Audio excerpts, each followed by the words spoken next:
What is going on, DSA community? We got a good one today for you. I'm going to start right off and jump right into the introductions. We got right or wrong. What's going on, Ryder? What's going on, Andrew? Not much, man. Not much. Looking forward to having some friendly debates.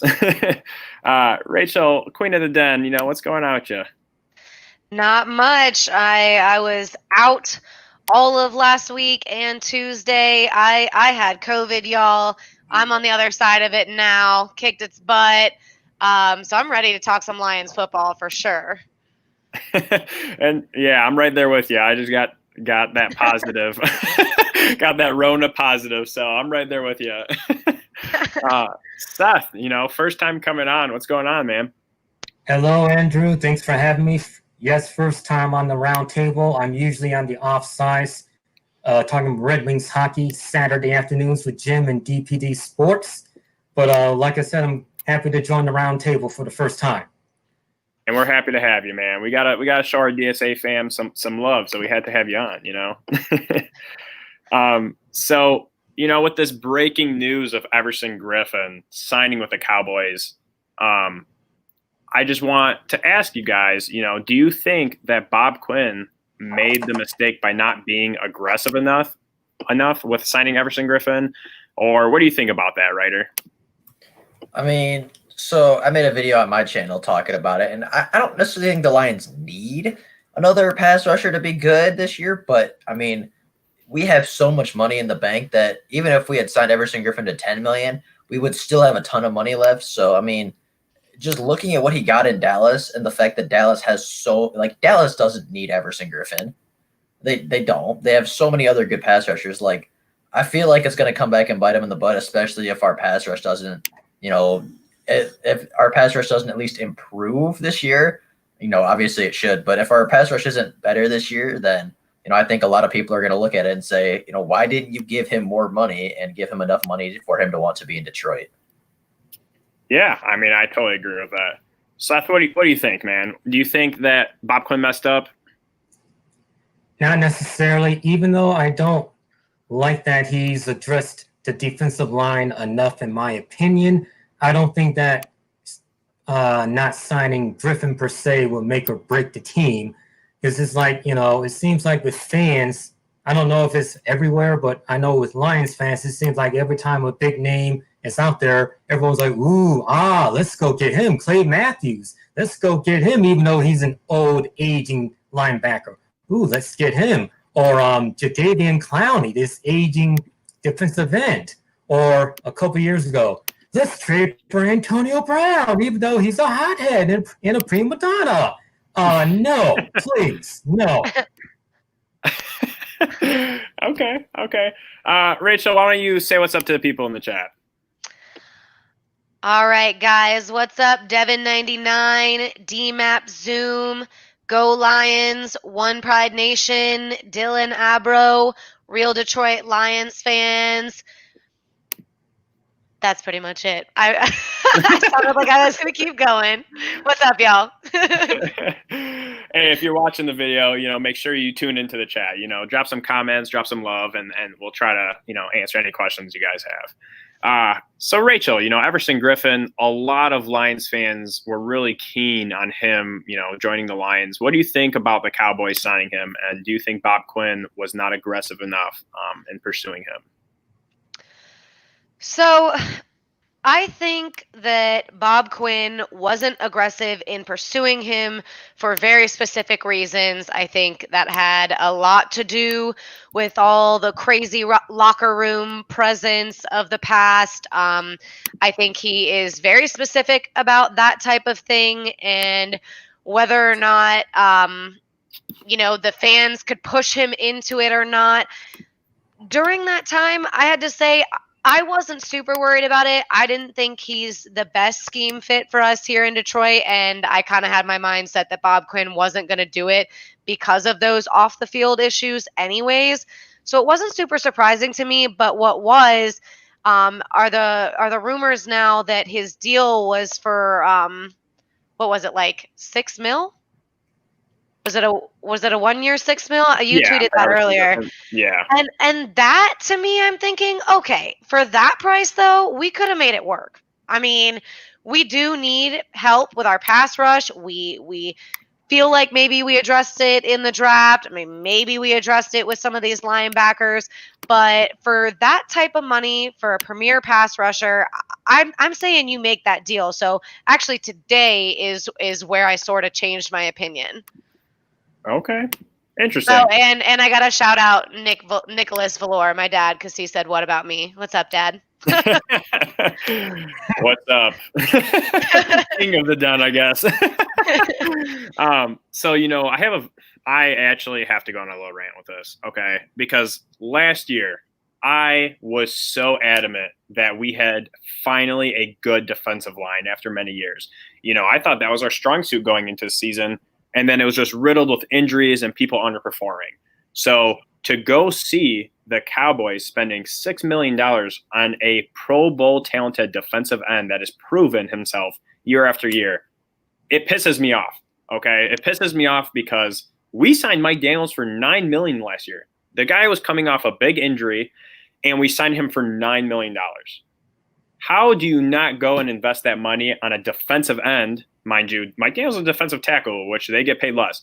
How do you not go spend that money on the defensive end that has literally hit your quarterback every single time he's played him? Like, for me, you could have gave Everson Griffin $6 million guaranteed and put a couple million on top of that for incentives, and he probably would have came here because that's extra couple mil. So it pisses me off because I look at the Cowboys, I look at San Francisco, a couple of these teams, and their defensive front is so stacked that even if their entire starting lineup goes down, they still have a starting caliber defensive line, And for us to see what happened to our defense without having a good defensive line, it worries me. It really worries me, especially because we changed so much up front. So it's going to be interesting. And I think Bob Quinn messed up because we have like top 5 in cap space, and you could have easily invested some of that money.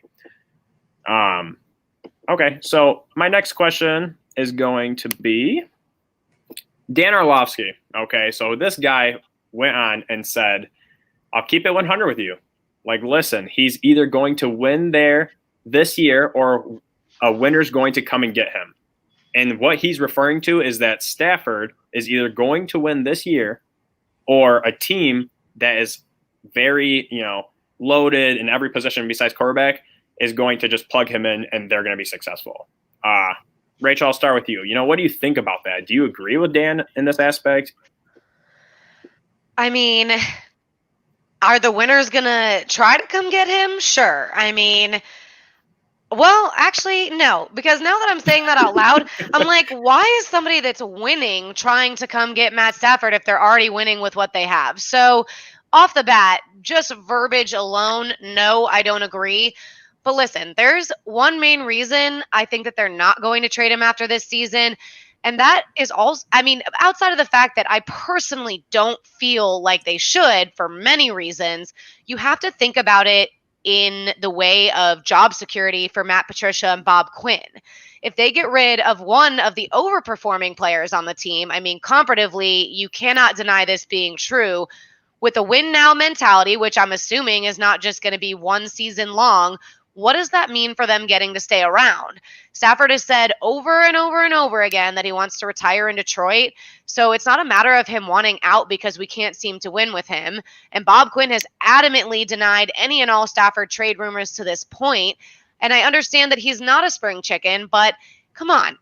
He is 32 years old and arguably started off last season playing some of the best football of his entire career. There are plenty of guys in the league still performing that are older than him. Rivers, Brady, Fitzpatrick, Rodgers, there's more. This man has played 12 games with a 100-yard rusher, and he's 10-2 in those games. And one of those losses was the Kansas City game last season, which, some will say only really happened based on a few fluke plays. There's nothing that says that he wants a trade or is going to retire. And honestly, there's no hope for Quinn and Patricia's jobs without him if they decide to trade him away and see how losing with a rookie quarterback pans out. So, for me, I'm sorry, but no, I don't care if we're building a more West Coast style offense. Why would that mean that you should trade him for draft stock that we're not sure what they're going to do with and put someone less talented at the helm. 0 sense in that. 0. I love it, Rachel, and I like that you really paid attention to that verbiage, because it's saying a winner's going to come and get him, and there's not many teams that are in that Broncos type situation where they have a very talented defense. They have 3 receivers, a tight end, a running back, good O-line, so yeah, I can totally see where you come from. So Seth, what do you think? Do you think the Lions are going to have to get rid of Stafford? Do you think that after this year, a team is going to actively pursue him? And do you think we should allow it if that's the case? In terms of whether a team will pursue Stafford, I'm not 100% sure that it will happen. Can it happen? Yes. Will it happen? I'm not sure. But if the Lions don't win this year, and I'm not saying that they have to win the Super Bowl, but at least make some good progress, make the playoffs, maybe win a playoff game. If they don't do that, then if it's me, I believe that, yes, they should at least consider trading Stafford for the mere fact that they have basically wasted Stafford's career here, his best years, to where, I just go back to when Bob Quinn fired Caldwell and said that 9-7 wasn't good enough, and that it's about winning playoff games, contending for Super Bowls, and winning Super Bowls. You do that, but then you go and get a first-year head coach instead of a proven guy like Andy Reid or Mike Tomlin or Mike McCarthy, and you basically go through a freaking rebuild. That's wasting more Stafford's time right there than there. So they're supposed to be in win now mode? I don't believe them. I have to see it to believe it. I feel like if they don't do anything this season, they may as well go ahead and trade Stafford to a team that he can win a ring with and do right by him. I know it's the thing that fans would hate to hear, but I mean, I'm just saying it's just been a big waste of time. Like I said, if I was GM, I believe I would have more confidence in myself in putting together a winner right now, and I would be in that win now mentality. Get everything, get the team together, get all the pieces needed so Stafford can win a ring. I just don't see that happening with Quinn and Patricia. I just don't. Oh, okay. So I can totally respect that. If you don't see us being able to establish a Super Bowl caliber team around him in the next couple of years to get rid of him. But let me ask you something. What happens if you trade Stafford for a couple picks and those picks are just completely bust? But what if they're not? I know this Lions fans are always like thinking about the worst case scenario if we trade Stafford. It's always like the worst case scenario because he's been the only quarterback since Bobby Lane that's really done anything. It's like because Lions fans have had to deal with so much losing, so much failure. It's like they're programmed to have that negative train of thought. So I don't automatically think along those lines of what if they don't. I think about what if they do. Have we had a running back as good as Barry Sanders? No, we haven't. But I'm not, in the mindset of, oh, we'll never get another good running back. You just have to keep trying. So, but again, I would want to see how this season pans out before I would, trade Stafford. Yeah, of course. I have a hard time with it because we have been drafting running backs and it hasn't hit yet. So at the quarterback position, I don't want to get in that Browns carousel where they have literally 3 starting quarterbacks every single year and all of them keep failing. But Ryder, what do you think? Dan Orlovsky said it's now or never, or else someone's going to come grab Stafford from us. Would you do it? Do you think he's right? What do you think about that? Well, first off, I think we're going to win this year. Maybe that's me being an optimistic fan, but I really think that this team has a lot of really good talent. And if the coaching staff can, if the coaching staff can use this talent correctly, we're going to win football games this year. Like, there is no doubt in my mind. If we stay healthy and Patricia figures out his stuff, like, we're going to be a successful football team. So, from that aspect, we're not going to trade him like Dan Orlovsky said. if he's either going to win here or he's going to win somewhere else. If he's winning here, he's not going anywhere. But even if they don't win, even if the Detroit Lions have another Detroit Lions-esque season and stupid things happen and they, even say get less than 6 wins, right? I mean, I agree with what Rachel said. Like, he wants to be here. He wants to retire Detroit Lion. I've seen several things where, people ask on Kelly Stafford's Instagram, would you guys leave to go win a ring? And she always replies, he wants to win here. He wants to be a Super Bowl champion in Detroit. So from that aspect, I don't think he wants to get traded. But even if we do trade him, the Detroit Lions better be getting, a Herschel Walker haul. Like, they better be getting some team's entire draft class if they're getting rid of the only quarterback that's done anything successful in Detroit since Bobby Lane. If they're getting rid of that guy, they better be getting a whole draft class and maybe some players in that, because if you just get rid of Stafford for a couple picks, that's a horrible decision. I don't think it's going to happen, but if it does, we're going to get a nice haul for it. Okay. So we got my brother Real in here. What's going on, Real? What up, everybody? I'm so excited, man. I'm so excited to be talking to the real Detroit Lions fans on this panel today. And I'm excited for all the people in the chat that are real Detroit Lions fans as well. But I don't like the topic that we're talking about with Stafford leaving. What's going on, everybody? What's good, man? So I'm going to hop this over to you, man. So Arlovsky, who has played for the Lions, is a big fan of the Lions and Stafford. He goes out and says it's now or never, or else someone's going to come and grab Stafford from us. What do you think about him saying that? And then what do you think about that situation if it were to arise? Oh, it just makes me really sad, because it honestly, we kind of, the writing was on the wall with, them saying you got to win now with Matt Patricia and Bob Quinn.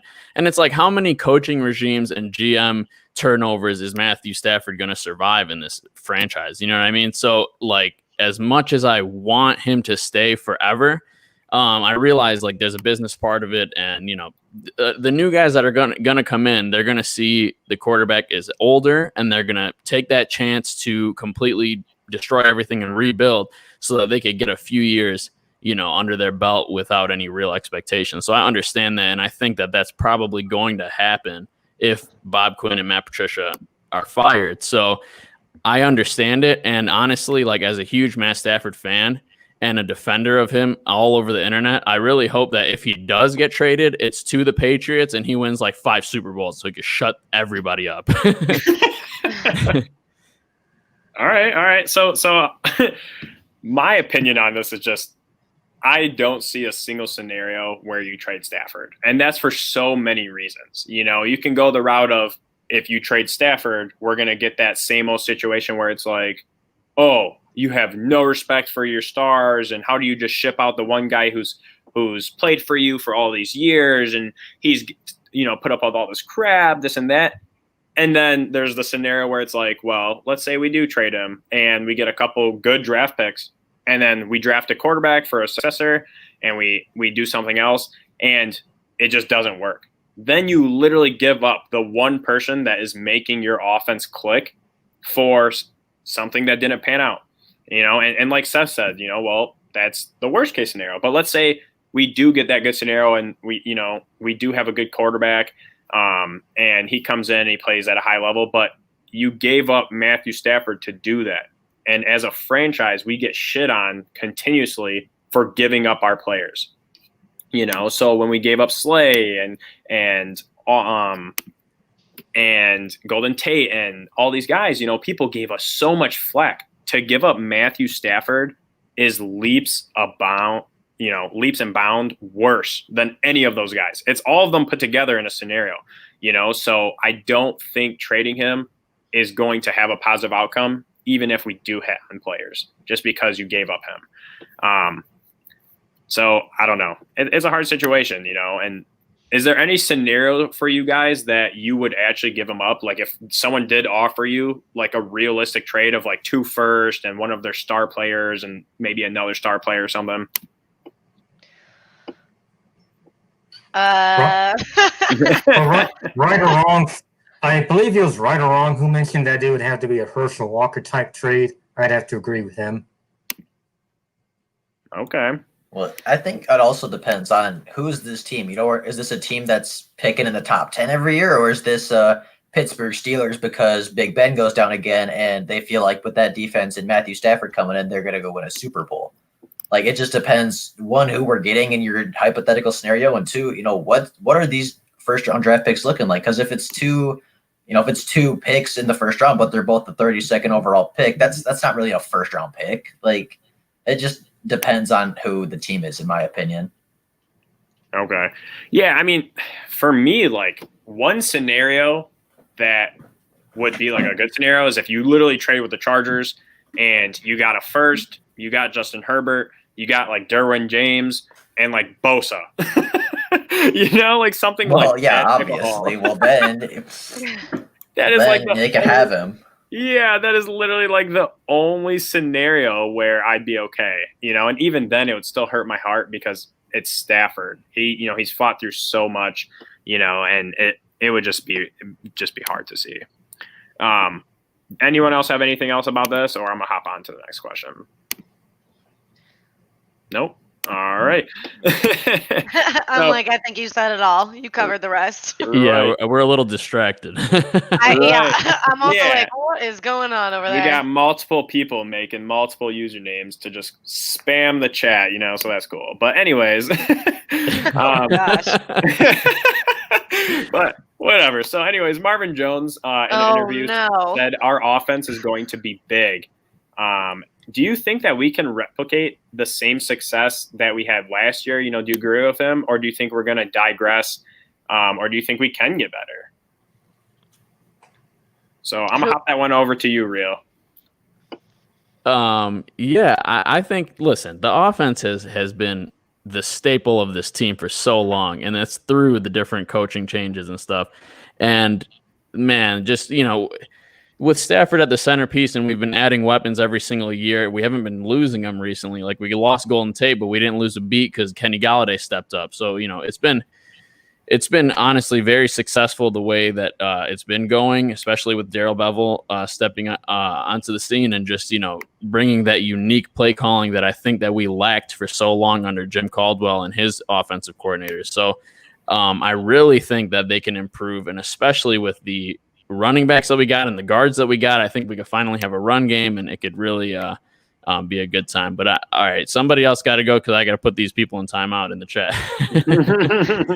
Right. So right or wrong, I'm gonna hop that over to you, man. So Marvin Jones says, that we have basically so much talent that how can we not succeed? What do you think about that?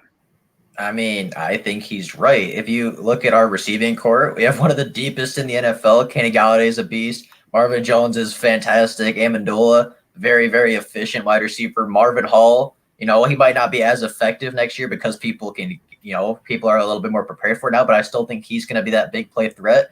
We drafted Quintez Cephas. We have a lot of these guys. Jamal Agnews moving over from wide receiver. Like, it's super stacked. And I feel like some of these guys, like, I really think Marvin Hall could, I think he could be a good wide receiver on a lot of teams, and he's our fourth wide receiver. Like, Geronimo Allison last year before he stepped out was going to be at best our fourth receiver, and he pretty much started games for the Green Bay Packers last year. Like, I think our wide receiving core is absolutely stacked.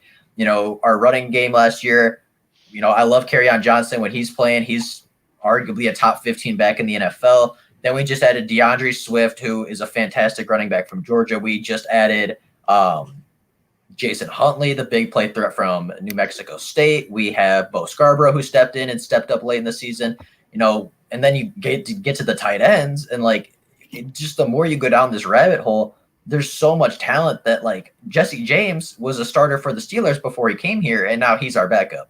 Like, it's that we just have so much talent, and we have a second year under Darrell Bevell now. Like, there's no way it gets worse, and if anything, it's gonna get better. Absolutely. Okay, I can respect that. Seth, what do you think? Marvin Jones, he said our offense is pretty much stacked. He literally was like, you look left, you look right, and we just got talent all around. What do you think? Do you think we can replicate that same success we had last year, or do you think we're going to go down? Do you think we can digress?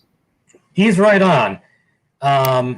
In order for the offense to be worse, it would have to be a complete set of, I guess, catastrophes that would have to happen. Stafford missed half the season, the offense was still pretty good. So, it's keeping Stafford upright is a key part of the deal, obviously. But yes, you have Galladay, who's now become a Pro Bowl receiver.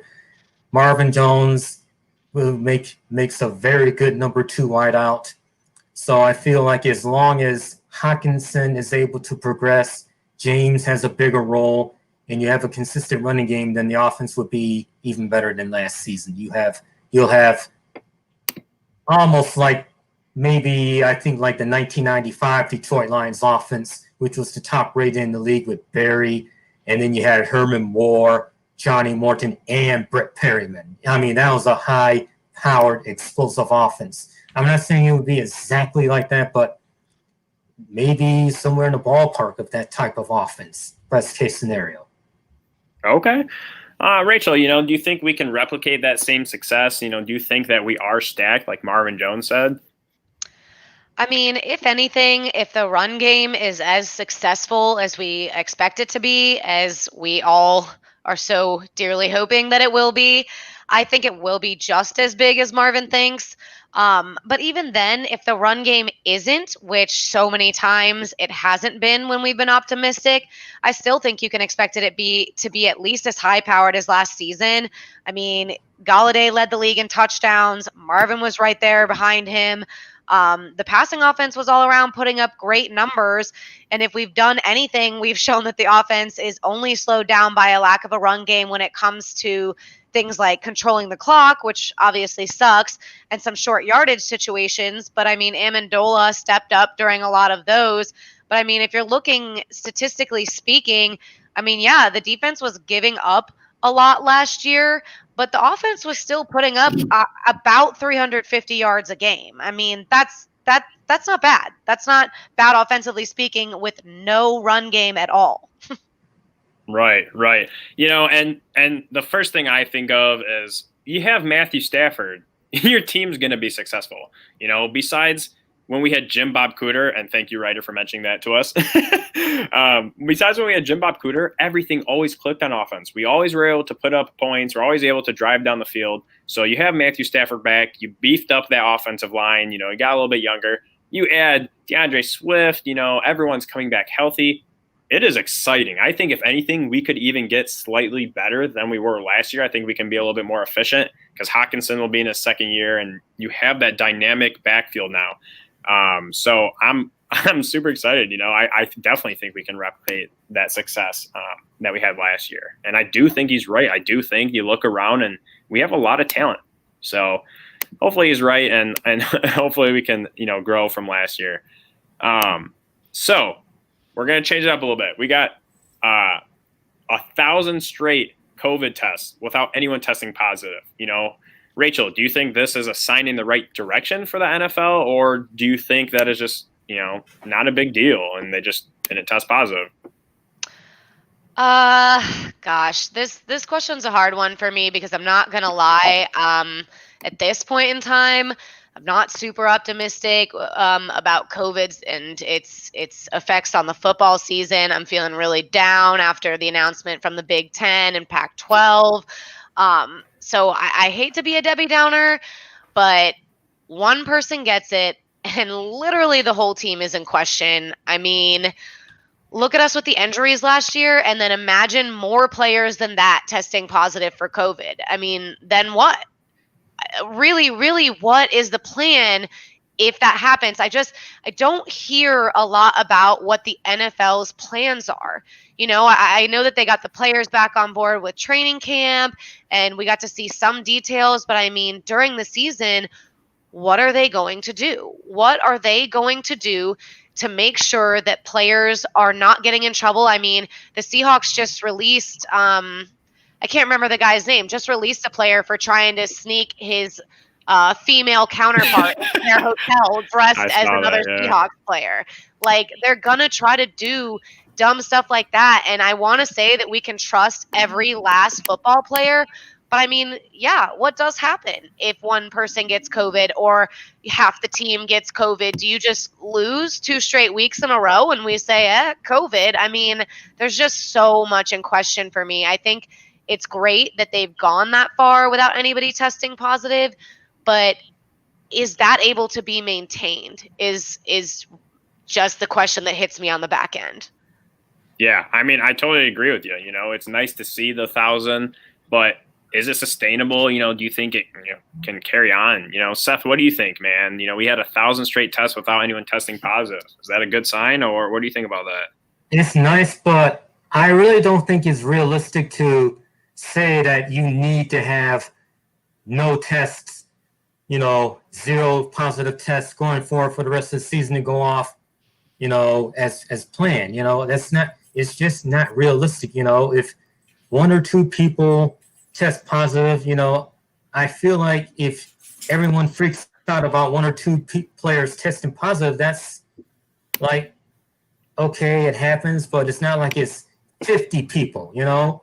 I just feel like humanity's basic impulses to overreact to any and all threats. So aside from that, I really don't know what else to say, and I really don't feel comfortable sharing my whole opinion, so I'm going to refrain.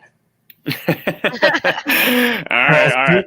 If I do, some people are going to call me an idiot or a moron, and there's enough of that in the world. It's just like these times have brought out the worst out of people, showing how ugly people are. If you disagree with them on anything, you're an idiot, you're a moron, you're racist, or you're a bigot, or you don't have a clue, or whatever. And I'm just sick of it, you know?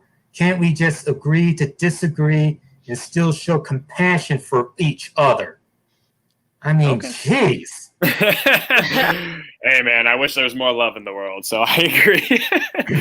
Raider, what do you think, man? 1,000 tests, no positive cases. What do you think about that? I mean, that's great for the Detroit Lions, right? I mean, I think we could all agree they were probably one of the more unlucky teams in the beginning because they had Stafford have a false positive. They put Kenny Galladay and TJ Hockenson and Amani Oruwariye and, you know, all these players on the COVID-19 list, and people were freaking out. And, you know, now most of them are off. I believe there's only 1 player left on the list, and it was an undrafted free agent safety. Like, all the big names are off the list. Nobody is testing positive right now, but you know, that's great for the Lions. They're doing a great job. But what happens when we go to Chicago week 1 and somebody has a false negative and we go and play that player and, you know, he actually has it, he tests negative, and now the whole Detroit Lions team has it anyway. Like, I think it's great for the Lions, and it's great to say, you know, we win 1,000 straight tests without having anybody test positive. But with all the players, all the coaches, you know, everybody involved in the NFL, there's no possible scenario where, you know, nobody gets COVID. There's no possible scenario where, you know, every single person in the NFL is negative and, you know, it's all back to normal. So yeah, no, for sure. So I just got to take a second to talk about this comment, man. Garrett, you were cracking me up with your comment. You know, like, how hard are these dudes going to hit each other when they're not getting any? Dude, all I know from a perspective, when you're not getting any, hell yeah, you're gonna lay into someone because you got that built up frustration. Oh my you know, gosh. you have no outlet, so you're gonna take it out on the field, man. So for sure. I just thought that was funny. Rio, what do you think, man? 1,000 I'm not getting any. Yeah, you know, if you don't get any, how would you play on the field? Yeah. No, but with the 1,000 straight tests, that's definitely a, you know, sign that we're going in the right direction. So hopefully, you know, we don't have another peak. You know, hopefully it's pretty steady from now on. But, you know, we'll see. You know, you never know. But like Right or Wrong said, there's no scenario where there's not going to be players getting COVID. It's going to happen with that amount of contact. Yeah, I don't know. I don't think it's that big of a, you know, news story that we went 1,000 straight tests. Like, that's not that big of a number, you know what I mean? So you know, give me like 1 million and then I'll be happy. Right. I mean, honestly, if you think about 1,000 in terms of how many people they're testing, that's like a week. You know, that's like maybe in 1 week they haven't had a single positive case. But as you guys have noticed, you know, a lot of the players they did put on the COVID you know, list, they already pulled off. So I'm wondering if there's a lot of false positives happening. But I'm hoping that there, it is a step in the right direction in terms of keeping the players safe and just kind of keeping everyone safe, during practices and stuff. Yeah. But we'll see. So Gerard Davis was voted most likely to be traded during the season. Do you agree, Seth, that he would be most likely to be traded on our team, or do you think someone else is more likely? You know what? Most likely to get traded this season. No, because for one thing, because of all of the uncertainty that everyone seems to have with this season. So that's for one thing. Secondly, no. And if no, then who? I don't know who, but personally, I know David gets a lot of flack for not being a good coverage linebacker. Okay, so he's not a good coverage linebacker, but you find out he's a good blitzer. So use him that way. Don't just give up on him and trade him. Use him as a blitz linebacker. You're using mainly the 3-4 anyway, to where your linebackers are your primary pass rushers anyway, so why not just utilize them that way? It's not unheard of for guys to be drafted as middle linebackers and moving them to the outside. It is not rocket science, for crying out loud. You know what, though, Seth? It does seem like rocket science, actually. Well, we have a damn rocket I was going to scientist. say, Matt Patricia's a rocket scientist. That is the thing with Patricia. Everyone talks about when he was hired, he's such a smart guy. He actually has a degree in rocket science, but yet he can't figure stuff like that, like how to organize his defense. And when his defense gets beat after bad losses, all he can say is, you got to coach it up better. That's the best you can come up with. We have to coach it up better. That's what you have to say. He should be fired just for that. We have to coach it up better. Shots fired. Shots fired. I love the fire that you're bringing, man. I love it. I love it. Stuff is heated, man. Yeah. So, Ryder, I want to see if you can bring some heat too, man. They said Davis is most likely the one that we would trade during the season. What do you think about that? Do you think he would be the person, or do you have someone else in mind? I mean, right now, there's not really anybody I have in mind, but this coaching staff loves Jared Davis. I mean, they declined his 5th-year option, and the same day they went and had a press conference, and they're like, "Oh, no, we still love Jared Davis. We still want him here for a long time." They went right there, and literally an hour after the thing came out that they declined his 5th-year option, Matt Patricia was on, doing an interview, and he's like, "Nah, I still love Jared Davis. He's still going to be a big part of this team. I still have big aspirations for Jared Davis." They love him. There's no unless he starts playing out of his mind, and they suspect that it might be a fluke. Maybe he gets a couple really big maybe he gets a couple interceptions or something, and maybe he's playing out of his mind, and they're like, this isn't how he's actually going to play, but a team's willing to give us a 2nd-round pick for Jared Davis, then maybe if they're willing to really overpay. But this coaching staff, especially Matt Patricia, loves Jared Davis, and I think a team would have to offer a lot to get rid of him, or he would have to play, or just something crazy would have to happen. I don't see it happening. Okay. Real, what do you think, man? Do you think that Davis is the most likely player to get traded during the season? I do think he's the most likely player to get traded, because we'd have to sign him to a long-term extension. And, since he's a first-round pick, he's going to get that money. And he's a linebacker as well. So I think the issue is that we keep saying that he's going to break out this season, and for one reason or another, he's not. And, whether that's his fault or not, that's, not for me to judge. But, it hasn't happened yet. And especially when there's a GM and a coach on the hot seat, and, maybe they'll get one extra year because of this COVID situation, it's hard for me to envision them wanting to keep him and sign into a long-term deal when they know they're in a win now season, and they might not be there the next season. And that being said, I know that they like Jared Davis from what they've said in their interviews, but I know that he is recognized from around the league as an average or better than average linebacker, and he's not showing that in his statistics. So I think that there's a lot of teams and coaches out there that are savvy enough to see that as an advantage from taking him from the Lions, that a lot of coaches and teams have done before. Like, obviously Kyle Van Noy is the obvious one. And I could see Bill Belichick totally taking Jared Davis and turning him into a double-digit sack player every year. Okay. Yeah. I mean, I can totally see that.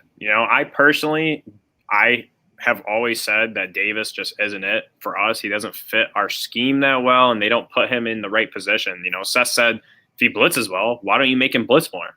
I totally agree with that, but we don't do it. And it drives me nuts because they're just like, well, I'm going to make you fit into this role. And I don't like that, So I think Davis could easily be that person. And another person that kind of comes to mind, which is a little shocking, is Marvin Jones. Golden Tate, last year on his contract, we traded him. That was complete shocker. Marvin Jones, last year of his contract. If we're not doing well this year, I would not be surprised if we shipped him to a team that just needs a little bit extra boost on offense. The guy's amazing at contested catches. He comes down with some of the craziest catches. I mean, he's just highly underrated.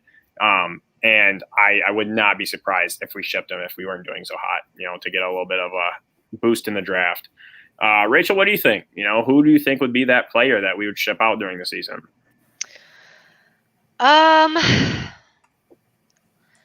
Man, I don't really know. I as I read this question, I was thinking I could see why it's a possibility that it would be Davis. He hasn't really, quote unquote, hit his stride here. And in my opinion, he's been used improperly so far. And to Seth's question, like, why don't they blitz him more? I mean, why don't we just blitz more in general?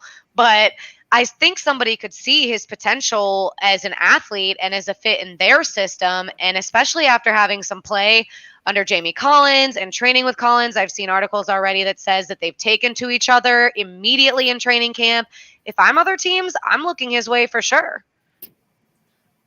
Okay. Yeah, I mean, for me personally, it's just like, it's a business, right? There's a couple players that are non-tradable for every single team. A player like Davis is not a non-tradable player. A player like Marvin Jones, yeah, we love him, but he's not non-tradable, and if it's for the best interest of your team, yeah, do it. If you're not doing so hot, do it, because that Golden Tate trade, a couple of the trades we have made, Diggs, whatever, they turned into picks that have crazy potential, so it'll be interesting. It'll definitely be interesting. I know if J-Mo was here, he'd be cussing me out right now because he loves Jared Davis. But he's not here, so I can talk a little bit of trash about him. Let's see.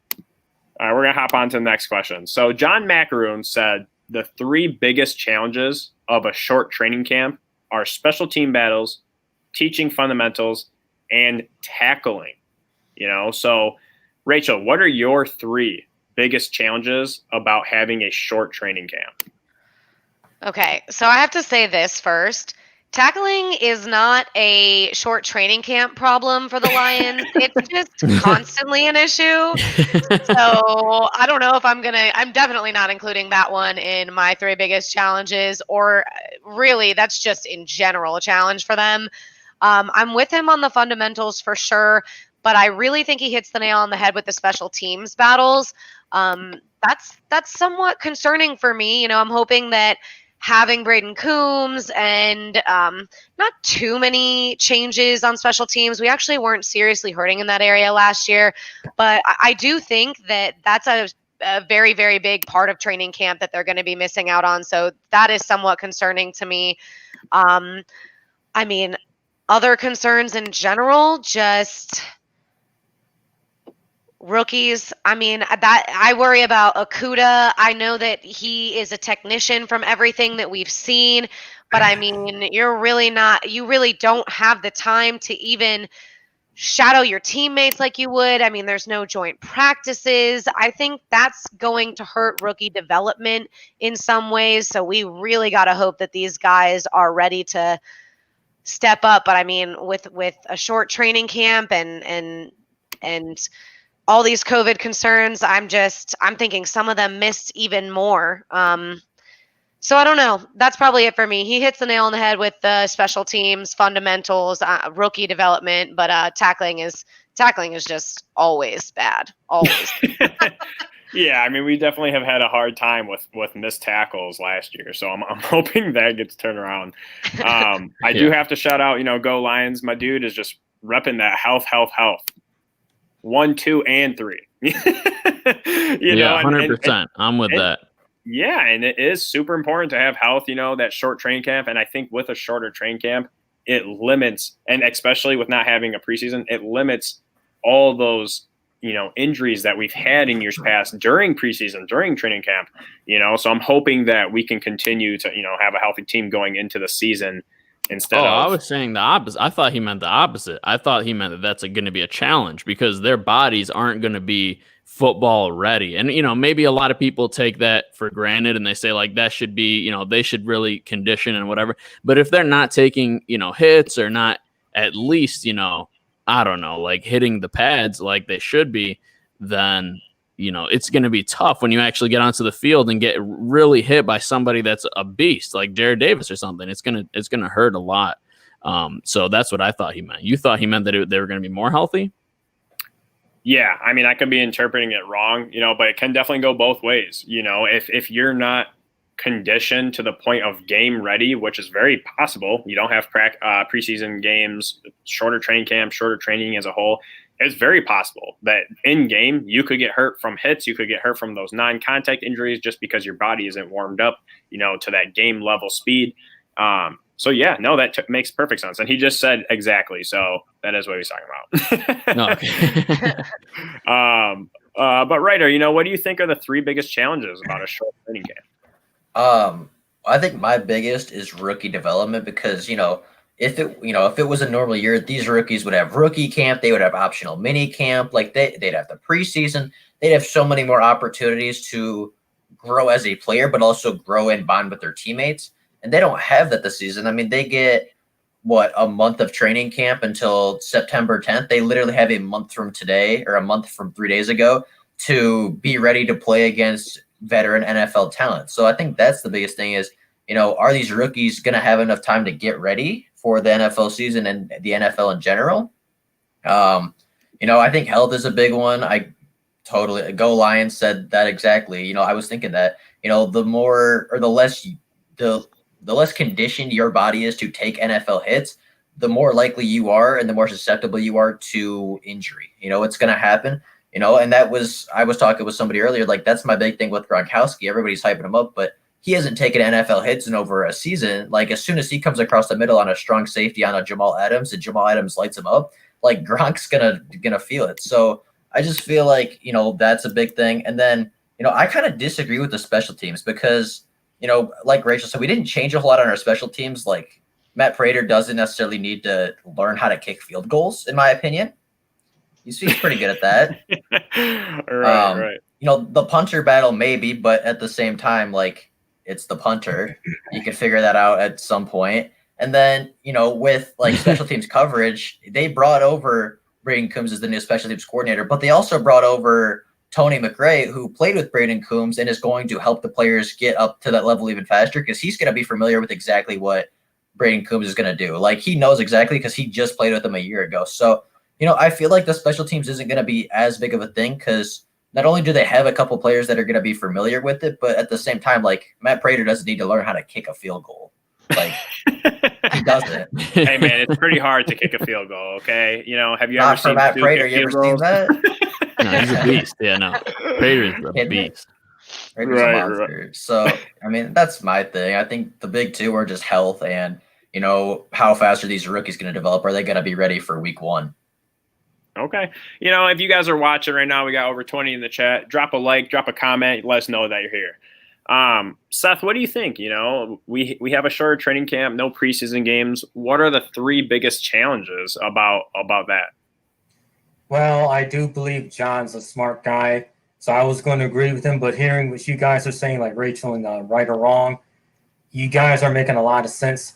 Right or Wrong, to go along with your point about special teams, no, Matt Prater's is not going to just suddenly forget how to kick field goals, but But when it comes to returning kickoffs and punts, for most guys that do that, you're either good or you're not. But I do believe that there have been times where there's been a variance from year to year. Like sometimes you could be really good, and then the next year you can really suck.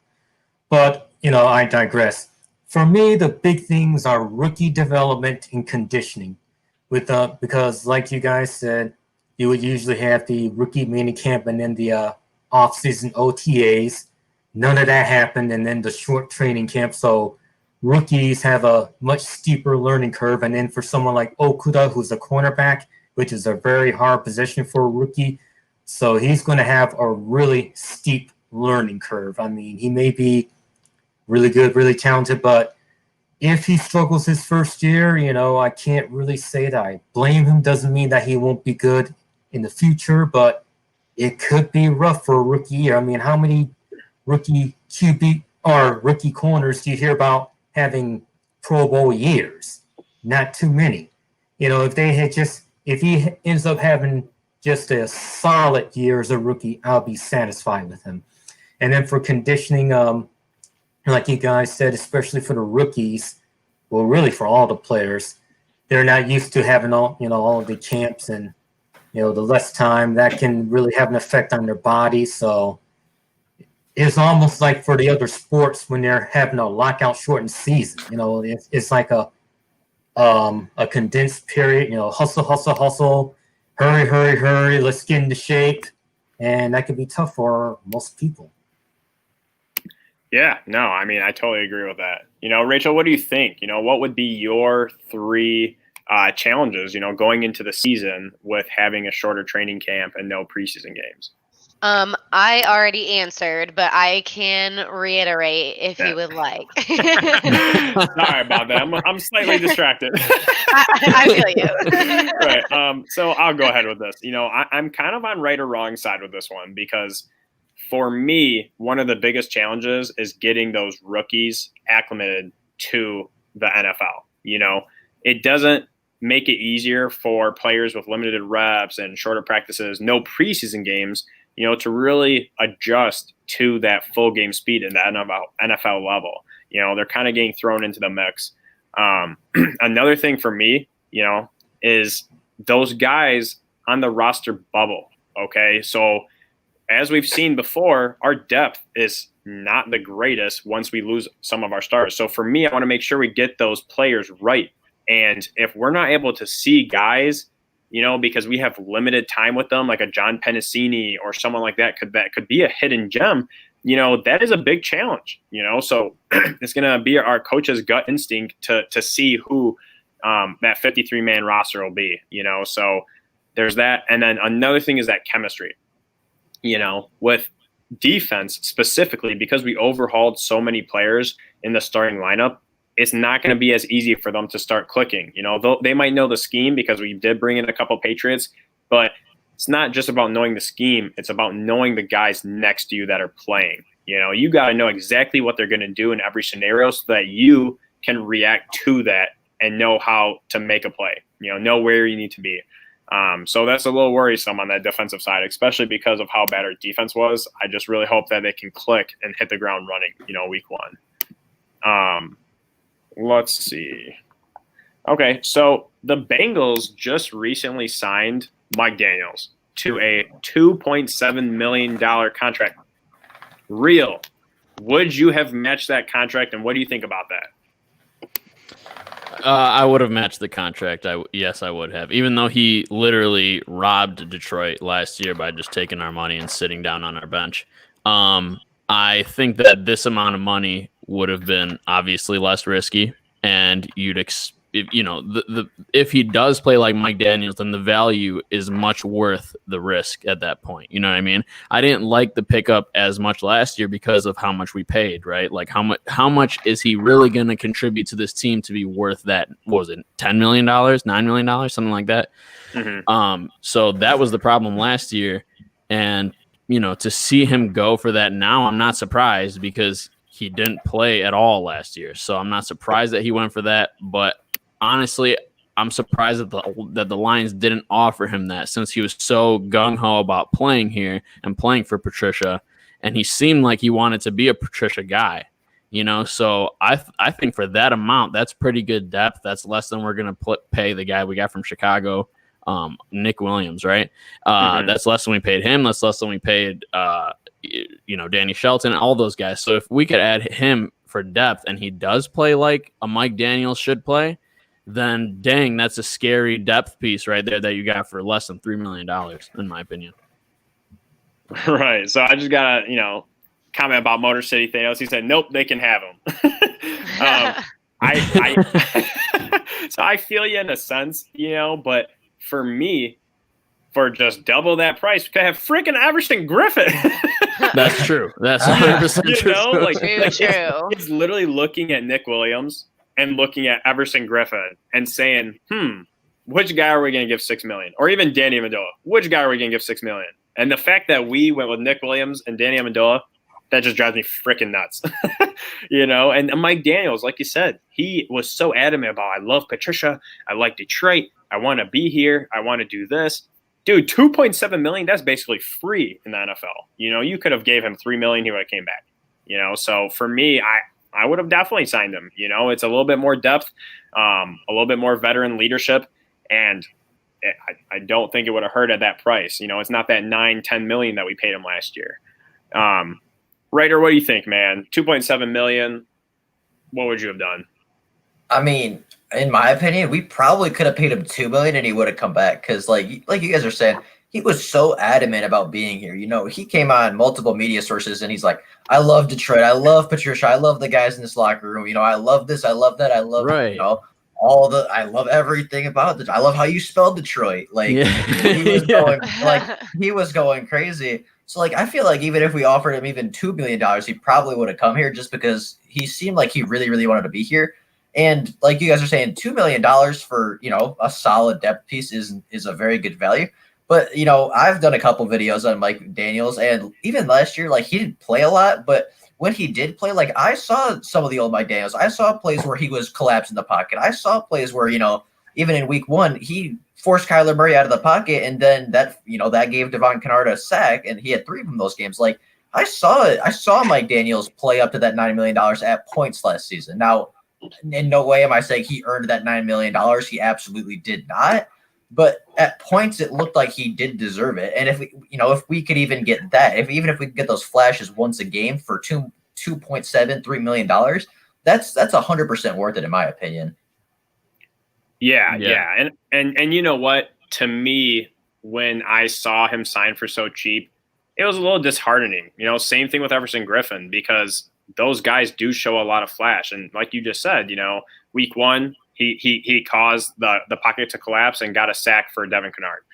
He made that contributing factor that led to a positive play. And so to get him so cheap and not go and pay this man something like that, it's very disheartening, just as a fan, because I want to see the Lions make those moves, get those guys for cheap, and to see someone like Mike Daniels go that really, really was just a huge Detroit Lions fan. Like you said, this guy was sipping all sorts of Kool-Aid about us, to see him go to the Bengals for so cheap.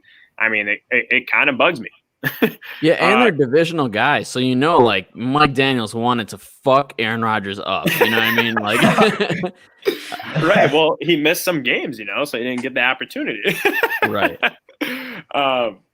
Seth, what do you think, man? What do you think about Mike Daniels for $2.7 million? Honestly, I guess for me, the biggest thing for me would have been the amount of games he missed due to injury. But, since $2.7 million would have been considered cheap, why not? I would have considered it a low risk, potentially high reward move. So why not? Completely agree. Yeah. And for me, I look at it from that business perspective, right? You're looking at how much you're paying them. And, some people said we overpay for Trey Flowers.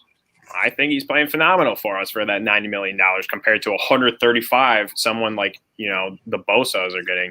Well, they're damn good. I don't know how that. Dude, I get it, but $45 million less. And he was just playing lights out towards the end of the season, and he had no help. We had nobody on our D line, and he was playing like that. I don't know. Rachel, what do you think about that? 2.7 mil. Would you have matched that? Would you have, paid more? What would you have done in that? So I had to weigh my concerns over this question. The concern of him coming back here and being ineffective and injured all season versus my concern of having no depth for that defensive front on the roster. And I settled on I don't really have any faith in him, but I would have lowballed him a little bit because why not? I'm more worried about not having depth on that defensive front. Like, I'm thinking shoot your shot, right? Like Ryder said 2 million, I'm like 1.8. Like Wow. like you if you don't shoot your shot, there he goes, signing for 2.7 million, which honestly still would have been feasible with the Cincinnati Bengals, and we're still here going, okay, so what happens if basically anybody on that defensive front gets hurt?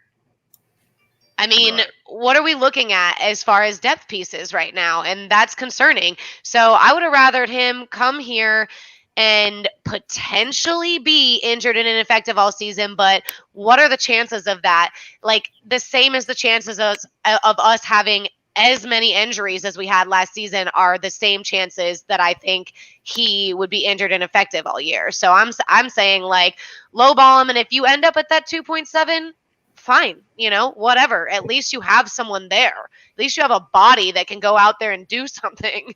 Right. And you guys, this is coming from a lady in the business world, okay? She's giving you insider knowledge right here. But I love Rachel, I love your style. right. I mean, the thing I'm just saying, see what he would take if he wants to be here. Like, how bad? Yeah. Right. And for me, put your foot in the door. Let his agent know, like, hey, we're here. Let him know that we're looking to make a deal. So that at the very least he knows that you're interested. And they could potentially make a proposal of, well, I want $3 million. You could be like, nah, 1.5, and see where you go from there, right? But instead, to let him go for 2.7 million, we're all on the same page. Why would you not bring him back? It's a very cheap deal. But, some guys are saying Marcel Darius, and I actually have a very good question to follow up with this. Let's see. Here it is. So the NFL reported that they are allowing workouts, tryouts, and this hasn't been the case since March. Do you guys think that anyone, or is there anyone out there that we would sign before week 1? And Rachel, I'm going to throw this over to you. Do you think there's a player we could sign before week 1? And if so, who would be your bet? I'm going to say something that nobody's going to like. I don't know if I see them doing it. I just think that they're sitting so content right now because they are feeling content. And that may not be across the board with us as fans, but I mean, we're sitting here poking them with a stick, do something. And they're not doing anything. So I'm just sitting here thinking, yeah, Marcel Darius, he'd be a great fit. Let's do it. But when I think those types of things, they definitely don't do it. So I feel like I almost feel obligated in some sort of like paranoid way to say that they're not going to do anything so that they do. No, actually, you make a lot of sense, believe it or not. I just feel that I don't see anything happen because fans, they're not thinking like GMs. They think like fans, and they want, they have their own wish list. Like, oh, let's get Clay Matthews because he was this great linebacker at one time, even though he's a fossil of his former self. Or let's get Antonio Brown because he was this great wide receiver for the Steelers, even though he's a complete freaking headache now. Just fans being, I hate to say it, but fans being stupid. Yeah, you will want to see Bob Quinn be more aggressive, but let's be smart here. Don't be stupid too. I mean, good freaking Lord. I mean, no wonder people think the Lions fans are so negative, I mean, jeez. Right. I love it. I love the passion, man. Oh man. But one would say, you know what? One would say, like, Bill Belichick, he's one of the guys that does go after those type of guys. Like he was the guy that signed Antonio Brown after all the debacle that happened with him, and he's a guy that would take a risk on those guys. But So I think the Patriots, they can do that. Yeah. I think when fans see somebody have success doing that, they just want their team to replicate it. I think that's where that stems from. Yeah. So Ryder, where's your stance on this, man? Are you, do you think that we'll sign someone? Do you think we're not going to sign someone? What do you think about all that? I mean, first off, I had my guys that I wanted the Detroit Lions to sign. And, if we had started this live stream an hour and a half ago, I would have given you a name. And as we started, the guy I wanted is currently going to sign with the Jacksonville Jaguars, which kind of sucks. But, I'm not kidding. Like, as you were like, yeah, we're going live, the thing came across my screen. But who is it? Who are you referring to? I was really high on Timmy Jernigan, the defensive tackle from the Eagles. Okay. But he's going to Jacksonville, so it doesn't matter. But the Detroit Lions worked out 7 guys today. And so that tells me they're looking for something. It tells me they're not content with everything on the roster right now. Because I don't know exactly who they worked out. I know CJ Procise was the big name. But they brought in 7 guys today and worked them out and gave them a tryout, basically. So that tells me that, there's something on the roster that they look at and they say, that's not where we want it. Let's go get somebody to get it to where we, to get it where we do want it. So I definitely think that it's a possibility with the cap space we have with Patricia and Quinn being on the hot seat, and just the fact that they worked out 7 other NFL players today to come in and compete and, earn a roster spot, earn a opportunity to compete with these, current Detroit Lions. That tells me that they're looking for something still and that they could very well go make a move. Yeah. I'm in agreement with you, man. My gut says no, they're not going to make a move because we've seen it time and time again. Every time we want them to do something, they don't. But it's, to me, slightly concerning that the one player they did say that they worked out was CJ Procise. I think he had some talent. He has some skill. But why are you – hold up. Why are you looking at a running back? Yeah, exactly. Like, what are you doing? This is where I'm going with this, right? So for me – the one player you said you're working out is the freaking running back spot. Please, for the love of God. Like, I literally was like, man, you just drafted Swift. You just drafted Huntley. You have Kerryon Johnson coming back from all his crap and literally not having any help or anything. You have Bo, who played pretty well with not even having Stafford under the center. And then you have someone like Ty Johnson that you just drafted last year that did show a lot of flash. So why the heck are you looking at running backs? Why are you not looking at maybe a tackle or maybe a linebacker or something else? It actually really pissed me off that they were looking at a running back. And I don't know if I'm the only one there, but like, man, I was like heated. Yeah, it doesn't make any sense. Everyone get a running back, a running back, a running back. Everyone get a running back, and let's run the ball now. Right. Oh, that was a nice improv on the spot. Yeah. We'll be your backup singers. Yeah. I just thought of that too. Right. For me, it pissed me off. But at the same time, I was thinking of it like, is this some psychological crap where they're like, we want our running backs to know that none of their jobs are safe, or like same thing with like maybe our wide receivers or something, and I literally couldn't wrap my head around it because it just didn't make sense to me. Real, do you have anything else to say about this? No, I think everybody hit it on the head, especially you, man. Like, dude, that's exactly what I was thinking. It's like CJ Procise, like, how I feel like Darrell Bevel's the guy in fantasy where he drafts all of the same positions so that nobody can have them. You know what I mean? He doesn't even care about his team. He just drafts all the same position. Like, it's like, how many running backs do you need, man? You're just greedy. Like, it's enough. Enough's enough, man. But yeah, I don't know. I think that I don't think that we're going to go and spend a lot of money. I really don't in this COVID year. I really don't. But I hope that at least when the cuts happen, we might be able to get a sleeper, whoever it is. I don't have anybody on my mind, though. Yeah. And Devin99, shout out to you, man. You said we need Darius Leonard. If we could get Darius Leonard, I literally will go buy his jersey literally as soon as I can. That guy is like, I'm pretty sure top 5 linebacker in the league, and I've been preaching literally my entire life since I came out the womb. Front 7, man. Establish the front 7. That guy is so talented, and to have another linebacker, with Tavai, with Collins, with all these guys, that would make our defense so much more, scarier and intimidating because he's all over the place and can do everything, So let's see here. The next question I have for you guys is, hold up.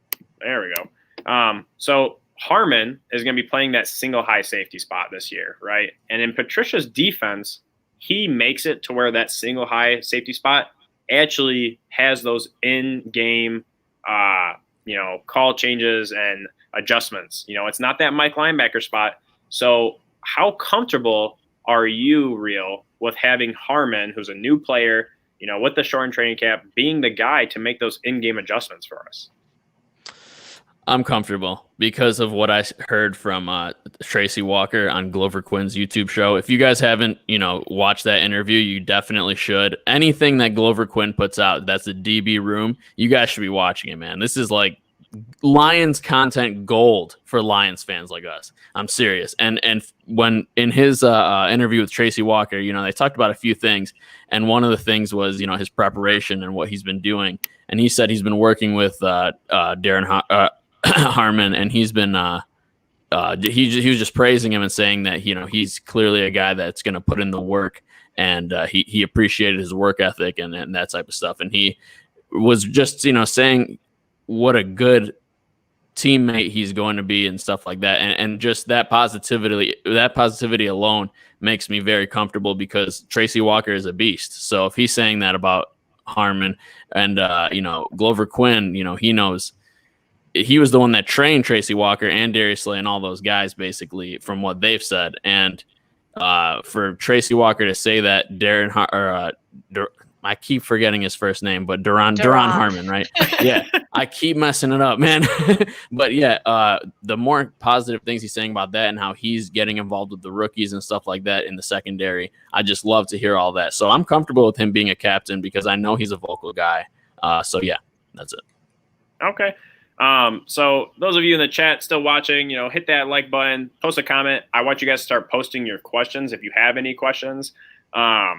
Writer Duron Harmon, he's going to be the one making those in-game adjustments. Do you feel comfortable with that? I do. Can you hear me? Yeah. Good. Okay.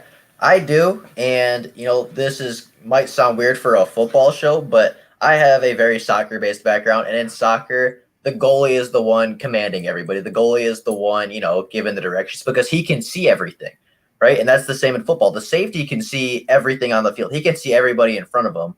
So from that standpoint, I feel comfortable with the position. And then, Duron Harmon is a veteran. I know he's new to the team, but he's been in a Patricia system before. He is an NFL veteran. He is a very smart safety. I think it was real. He's saying Tracy Walker is very hot on him, talking him up all of this and that. Like, he seems like the right guy to do it. He seems like a smart NFL veteran. He's been in a Patricia system before. He just knows how the whole system is supposed to work. He knows how these people are supposed to be and where they're supposed to be and how they're supposed to play these specific roles. So, I couldn't tell you anybody that's better equipped to make those in-game play adjustments than Duron Harmon.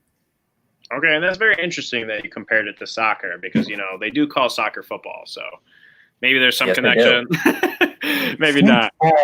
You gotta have them dad jokes. That's how you say it in Spanish, though. Football. Yeah. So, Seth, what do you think, man? Do you think Duron Harmon is going to be able to call those in-game adjustments for us, or are you not comfortable with that? Well, before Real spoke, I had a different answer. I was going to say absolutely not because I have zero faith in Patricia, but Real just provided some new info for me about the show that Glover Quinn has. And Glover Quinn tends to be a guy that knows what the heck he is talking about. So he's a good guy to take his word on. So, and Tracy Walker seems to be like another guy that knows what he's talking about. So based upon that, then I'm willing to give it a chance. But if it doesn't work out and Patricia has to say one more stinking time that we have to coach it up better, then I'm going to say, I told you so. Seth, you remind me of J-Mo at the end of every roundtable. Where he's just like, sign Kenny Galladay. So I'm going to hop in here, man. Because for me, when I read this, I was like, no, I don't like that idea. And I go both ways with this. I personally would rather it be one of my linebackers. And I say that just because they're up closer to the line of scrimmage. They know a lot was going on. And I always think of when Ray Lewis used to call the plays, him and Ed Reed. And Ray Lewis literally would tell all his linemen in front of him, Hoodinata, all these guys, like, yo, I need you to do this. I need you to hit this gap. And he would change things just in a lick so that he could, adjust and maybe hit that hole. And, the lineman was just purely used to open up a hole for Ray Lewis because he knew he was going to make that tackle. For me, I want my linebacker to put in that position. Then I thought about it and I was like, well, what linebacker would it be? And I think Collins is a little bit of a loose cannon from what people have said about him. And then I don't have faith in Davis as much as other people. So to me, it would be Tavai, mold him, groom him, and have people help him start calling the plays. Cause I think he would be better in that Mike linebacker, position.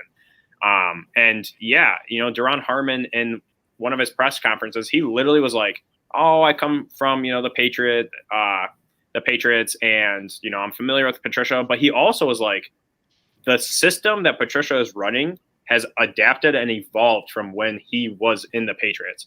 So to me, when I hear that, I'm like, well, shit.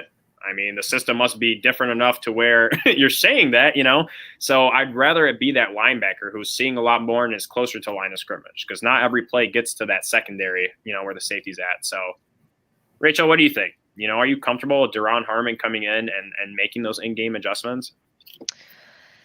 I mean, I think anybody that we give that responsibility makes me nervous at this point. So I'm kind of on board with him just because the way I see it, he had the 7th highest snap count on the entire team for the Patriots through 17 games last season. That's a lot of trust in him. They trusted him with deep field responsibilities, and based on the stats coming out of last season, you can see why. And I think the fact that in New England, they used him so often to create like scheme dependent coverage mismatches, that's right up Patricia's alley. And I think he's going to really, really be able to, or at least try to hone in on that capability. So for me, I'm like, if you're laying it in anybody's hands out there, why not him? Why not him, with the faith that the Patriots had in him. And I read an article about him earlier today where, a lot of people say the Patriots only trade away players that are on the decline or they're done with or don't make sense there anymore. And this article was on a Patriots website and it read like they were kind of sweating without him. So I feel like if you're going to have faith in somebody, why not him? Okay. And I do like that, because when fans and the team, they're missing that leadership or that guy that's very reliable, and then, they leave and you hear what they're saying about that player, like to me, that's huge. I heard some of the Patriots fans talking about him and how good he was for them last year. And as you all know, the Patriots secondary last year was lights out. I mean, they were killing everyone. Stephon Gilmore, Patrick Chung, the McCourty twins, Harmon, they were just playing phenomenal. So it's interesting to see it. And I'm happy because we didn't really have that single high safety. I just personally think that when you're calling the plays, it needs to come from more of the middle of the field. I think the secondary, the safety spot is just too far, especially if it's single high safety. I get the fact that he sees the whole field, but sometimes it's hard because then you're looking at it from a different perspective, so I don't know. That's just me. Question real quick. Sorry to interrupt. When you say high safety, you're talking about free safety? So it's going to be the single high safety. So like if we're in cover one, he's going to be the only safety actually up top. Our other safeties are going to be more so in the box, or we have another cornerback in the mix or linebacker. So more or less free safety. Okay, gotcha. That's Yeah. what I thought. Right. I mean, he's going to be playing that deep safety role, basically. Yeah. So You could have just said free safety, bro. You're like beating around the bush. You're like, no, it's not, but it is. do my brain So, out. yes. Sounding all rocket sciencey, you know, Yeah. like you're smarter than everyone else in the room and telling everyone to sit up straight because you're slouching. And but yet you got to coach it up better. Yeah, I got to coach up Andrew. Right, you got to coach me up better, man. Come on. Seth, we definitely have to have you on more, man. Okay. Anyone else have anything about that? No, I think we're good. All right, cool. So we're on to our last question. So those of you in the chat, if you do have questions, start to post them now. So, writer, which Lions player has the most to lose if the season is canceled this year? Ooh, which Lions player has the most to lose? I think Kerryon Johnson does, honestly, because we've seen what he can do when he's healthy, right? We saw him be the first running back since Reggie Bush to have a 100-yard game. We've seen him, single-handedly carry the Detroit Lions to victories, against the aforementioned New England Patriots. We saw it a couple weeks after that in Miami. He put up a great performance against the Kansas City Chiefs. Like, we've seen him when he's healthy be a fantastic running back and transform this offense, but he also hasn't played more than 8 games in a season before. And if and the sad reality of the NFL is running backs are replaceable. Running backs are the easiest position to move on from and replace and still have, good production. And guess what the Detroit Lions just did in the draft? They took 2 running backs. One in DeAndre Swift very early, earlier than we even took Kerryon Johnson in his draft, and one in Jason Homley, who's a huge home run threat. So, to me, this is a big prove it year for Kerryon. He has to prove, can I stay healthy? Can I, be the big contributing factor to this offense for 16 games opposed to just 8 in a season? So for me, it's Kerryon Johnson, because if he doesn't have that chance to prove it, then, that might hurt him in the long run. Okay, I actually really like that one. That was not mine, but I do really like that one. Seth, what do you think? What player on the Lions squad has the most to lose if we do not have a season or it gets canceled? Stafford, pure and simply because of his age at this point of his career, for better or worse. He's no spring chicken. He's not getting any younger. With each passing year, the naysayers are going to chirp louder and louder about how he has no playoff wins. Now, it's a team sport, so it's not all on him. And I feel like he's been part of the solution rather than the problem, but yet quarterbacks are judged more harshly than anyone else. And sadly to say, when you judge him compared to other quarterbacks like, say, Peyton Manning or Tom Brady, he doesn't have the playoff wins. He doesn't have the Super Bowl rings. And I know a lot of Lions fans are like, yeah, but we're not going to win anything without him. But if you truly believe that, then it's just a matter of fact. The fact of the matter that Quinn needs to have done a better job of building a team around Stafford, and that's would be the biggest indictment on him as a GM, not being able to do that, not being able to put his QB in position to win a Super Bowl, when he's still, pretty much in his prime. And, I'm kind of like in a lost for words right now. I just feel like with more time running out in his career and the naysayers getting louder, it's going to be harder for his supporters to argue in favor of keeping him. I'm not saying that they're wrong for saying that he should stay. I'm just saying it's going to be a harder argument for them to make. So he, more than anyone else, has more to lose than anyone else if the season gets canceled. No, I honestly I agree with you. That's a good choice. Yeah, I mean, that's a very interesting take. And honestly, for some reason, I feel like the whole Stafford leaving or going to another team, getting traded, whatever, is going to be across a lot of headlines going into next season, or towards the end of this season or around that time frame.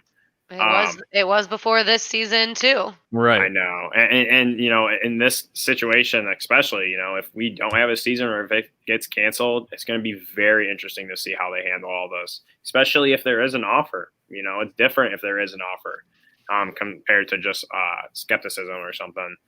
But Rachel, what do you think? Who do you think has the most to lose if the season gets canceled?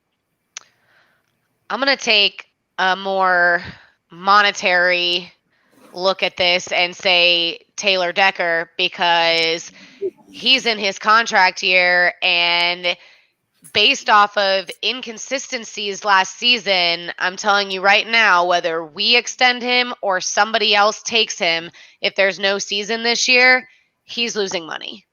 Absolutely. Another good one. Right, These are all yeah, great killing us. answers. Yeah, me and Real well, damn. Yeah.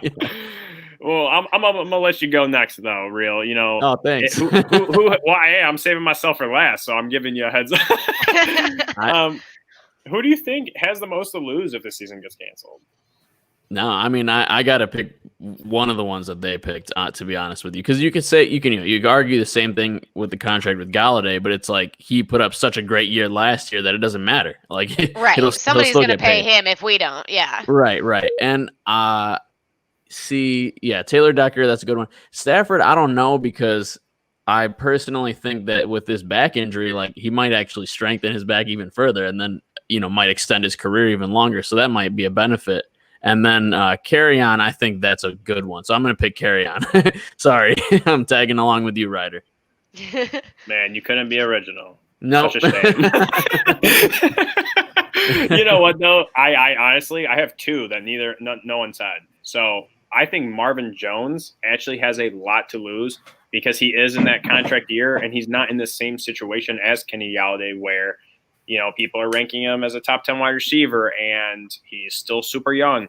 Marvin Jones is a little bit older, so if we don't have a season and he's a year older and everything going on, I'm a little worried that we might just kind of chalk him off and just say, well, cut those ends.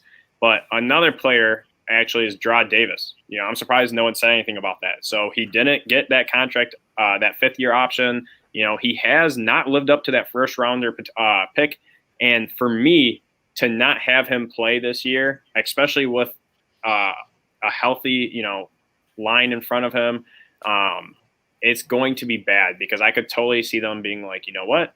We saw enough. You had 4 years. You had, basically 3. You had 3 years. We only saw a little bit of flash.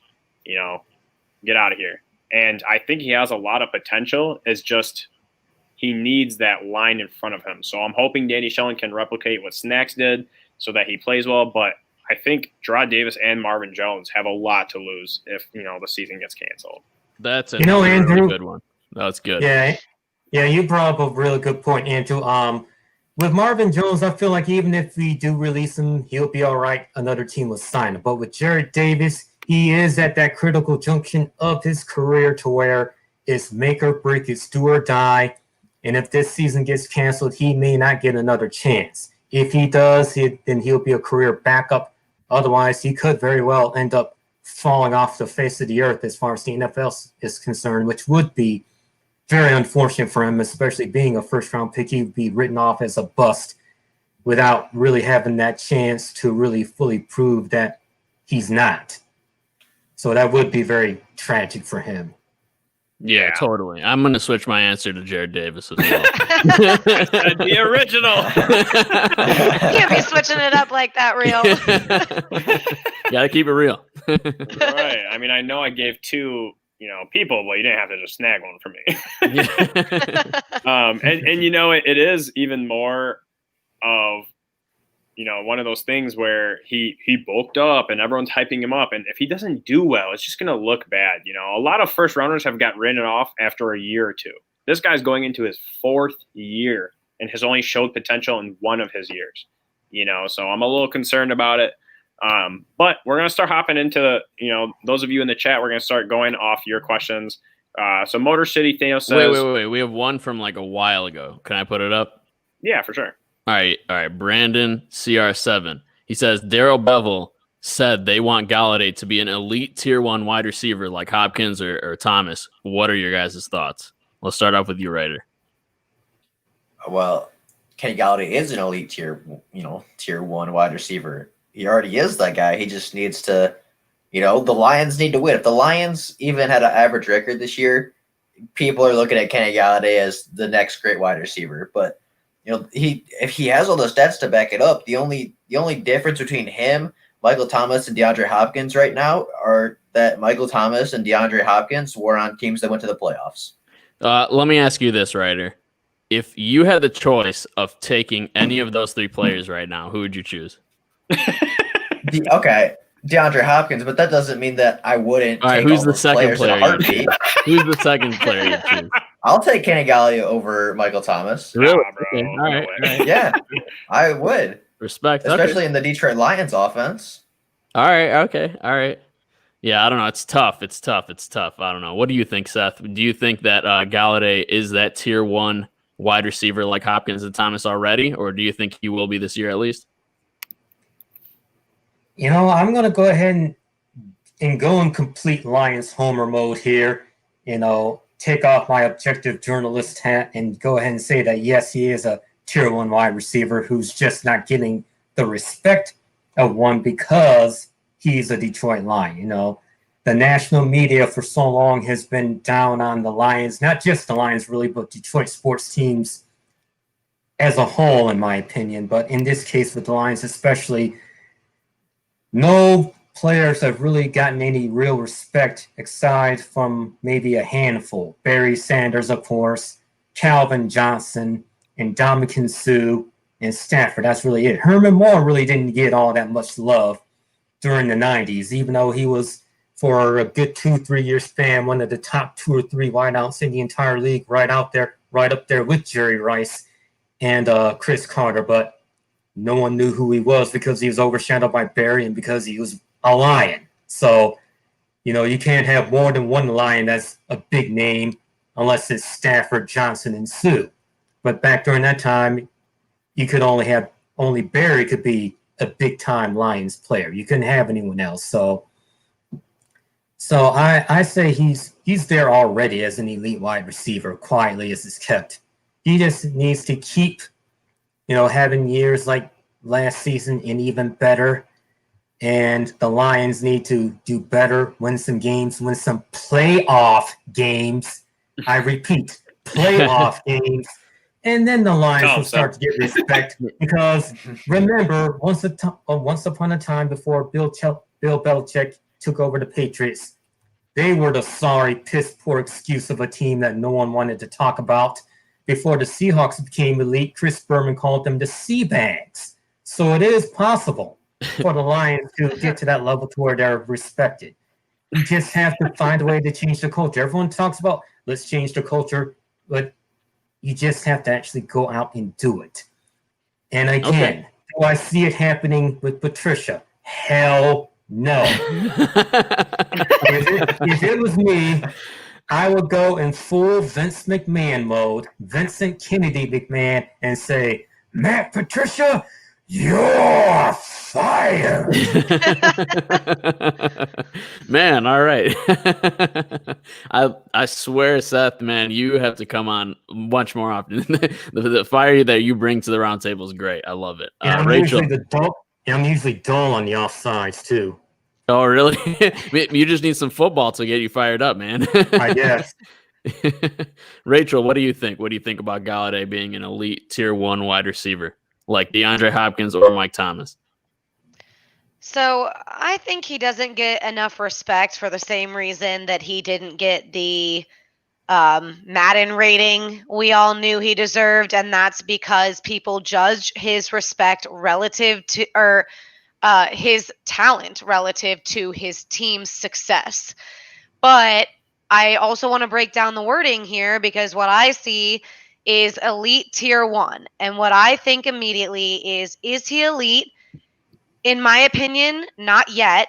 But is he a tier 1 wide receiver? Ask anybody drafting in fantasy this year whether or not he fits in that tier 1. Because for me, if you're thinking if you're even looking to see him repeat the amount of touchdowns, I mean, that's tier 1 fantasy wide receiver. So I'm saying he's not elite yet. He's got to repeat the success of last year. You have to replicate success. You can't be elite based off of one good year. But I think he's a tier 1 wide receiver. I think he's going to be taken in fantasy drafts around the same times that Hopkins and Thomas go. They will go before him, but he's going to be right there. Yeah. So real, yeah. I gotta definitely go after Rachel. Of course. You're next. Go ahead, man. So as far as fantasy, Rachel, Hopkins, yeah, Thomas, they're both going before him, but Thomas is literally getting drafted like top 5, top 6. Galladay's going a little bit around late 2nd, early 3rd round, so he's a little bit of a ways off. But I'll call that steal. That's a for steal sure. right there, exactly. I'm like, if he's there early 3rd, I don't know who I'm drafting with. Right. But for me personally, I don't like Bevel saying that. I like that you're hyping up your player. He's young. He has a lot of potential. But Galladay is not elite yet. And Galladay is, he's a top 10 wide receiver. I rank him at the bottom of the 10. But he is not elite yet. He does not have the same skill set as a Julio Jones, as a D-Hop, as a Thomas. Does he make the contested catches? Great. Show me what else he is elite at. Is he elite at getting separation? No. Is he elite at route running? No. Those are huge at a wide receiver position. Even Darius Slay said that boy would be elite if he could run routes better. The guy is missing a couple of those pieces, and this is exactly why I don't want to give him an Amari Cooper type deal, because he is not at that level. He doesn't get that separation like these guys. He get ready. He doesn't have this breakaway speed like a Tyreek Hill. He's missing a couple of the pieces, and there are so many stats behind that. And no, I don't have them on hand, but I remember reading up on it, and he's missing a lot of those pieces. So, real, I know you're going to chew me out. Go ahead, brother. Well, you brought up a good point, because listen, you got to believe that Galladay's agent is reading that like, oh, okay, you want him to play like that, you better pay him like that then, So that standard's already set. He's going to be one of the highest paid receivers in the league, if not the highest paid receiver, if we pay him after this season. So I think he's I think it depends what you call elite, because you just said he's top 10, but then you said he's not elite. So it's like, what do you say elite? Top 5? Yeah, maybe he has some things to work on, but I think we can all agree, like, he's not as old as Julio Jones. He's not as old. Is he as old as Mike Thomas? But the thing that Mike Thomas has, and I think Ryder said it, or maybe Seth, is the targets. He was like breaking a record for the first 2 years of his career of the most targets he had and the most catches that he had. That wasn't me. Oh, okay. But yeah, so like, Galladay doesn't have that. He has to share the load with everybody. So I don't agree that he's not elite. I think he hasn't gotten the targets. And if he did, and if he was like one of them said it, if we had a playoff, if we were a playoff contender every single year and everybody was seeing him on primetime, television, I think everybody would consider him elite. And just like Rachel said, his Madden rating does not reflect his actual talent. And I think that if he did get the targets that Mike Thomas got, man, there wouldn't even be. I don't know. I don't know. But I'm with Ryder. I would pick Galladay over Mike Thomas. I don't want to disrespect Mike Thomas because I like him too, but I love Galladay and he's a beast. I saw him. I've never seen Mike Thomas lay his body out and dive for a catch like Galladay. No, man. Galladay is that man. And yeah, he has some things to work on, but that just shows how elite he is because he's going to get better with age. So I mean, yeah. And just to that point, I mean, to add and it's not like the wide receiver 2 here is a bum. You know what I mean? Like, that's definitely going to split up those targets, and for good reason, because the guy on the other side of the field is an awesome contested catch receiver as well. Right. And Rachel, I'm about to give you guys hella pushback right now. And I'm not saying I'm about to give you pushback, Rachel, but you brought up the point that I was about to make. Marvin Jones, right? So you're talking about all the stuff Galladay did and whatever his stats, this and that. Marvin Jones had basically the exact same stats as Kenny Galladay last year. So why is Marvin Jones not elite? We know why, dude, because we watch the games and we actually see the catches and we see what's going on, like with our eyeballs, bro. It's not the same. Marvin Jones had one of the best catches last year. I don't know, but he was getting a similar amount of targets, right? Or am I wrong about that? And Danny Amendola had a lot of targets. Like he's just not getting the same amount of targets and opportunities like these other elite receivers. Is all I'm saying. And Andrew, another thing, I guess the reason you made some fair points, but I guess the reason I'm not as critical on Galladay was you have to remember he was a 3rd round pick. It's not like he was Megatron picked 3rd overall. So you know that he's going to have a somewhat more limited skill set, at least when he's drafted. You know, that just means that he has to develop more than Megatron did. You know, you have some guys that became Hall of Famers picked in the 2nd, 3rd round. T.O. was not a 1st round pick. Ocho Cinco was not a 1st round pick. So, you know, I guess I take all of that into account, and considering that he was a 3rd round pick and to see how much he has progressed, yes, I do believe that he is elite compared to where he was expected to be when he was drafted. You know, maybe just a solid 2nd, 3rd, 4th receiver. Right. And he's overperforming his draft position. I think he's going to get better. Whereas Jones, he's probably not going to. I don't know how many years he's been in the league, but I don't think he's going to get any better. Doesn't mean he's not a great receiver, but he's not going to get any better. Galladay can. Yeah, and even if their stats are the same, like who are the defense putting their number 1 cornerback on? Galladay. You know what I mean? So like, I don't know. That's uncompared. It's apples and oranges. But what's the next question that you have from the chat? Motor City Thanos had some questions. Let's see. Let me pull it back up. Let's see. Oh man, chat's been going off since the last time.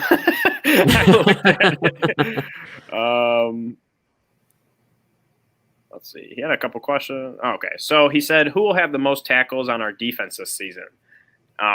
You know, and Real, I'll start off with you. You know, who do you think will have the most tackles on our team?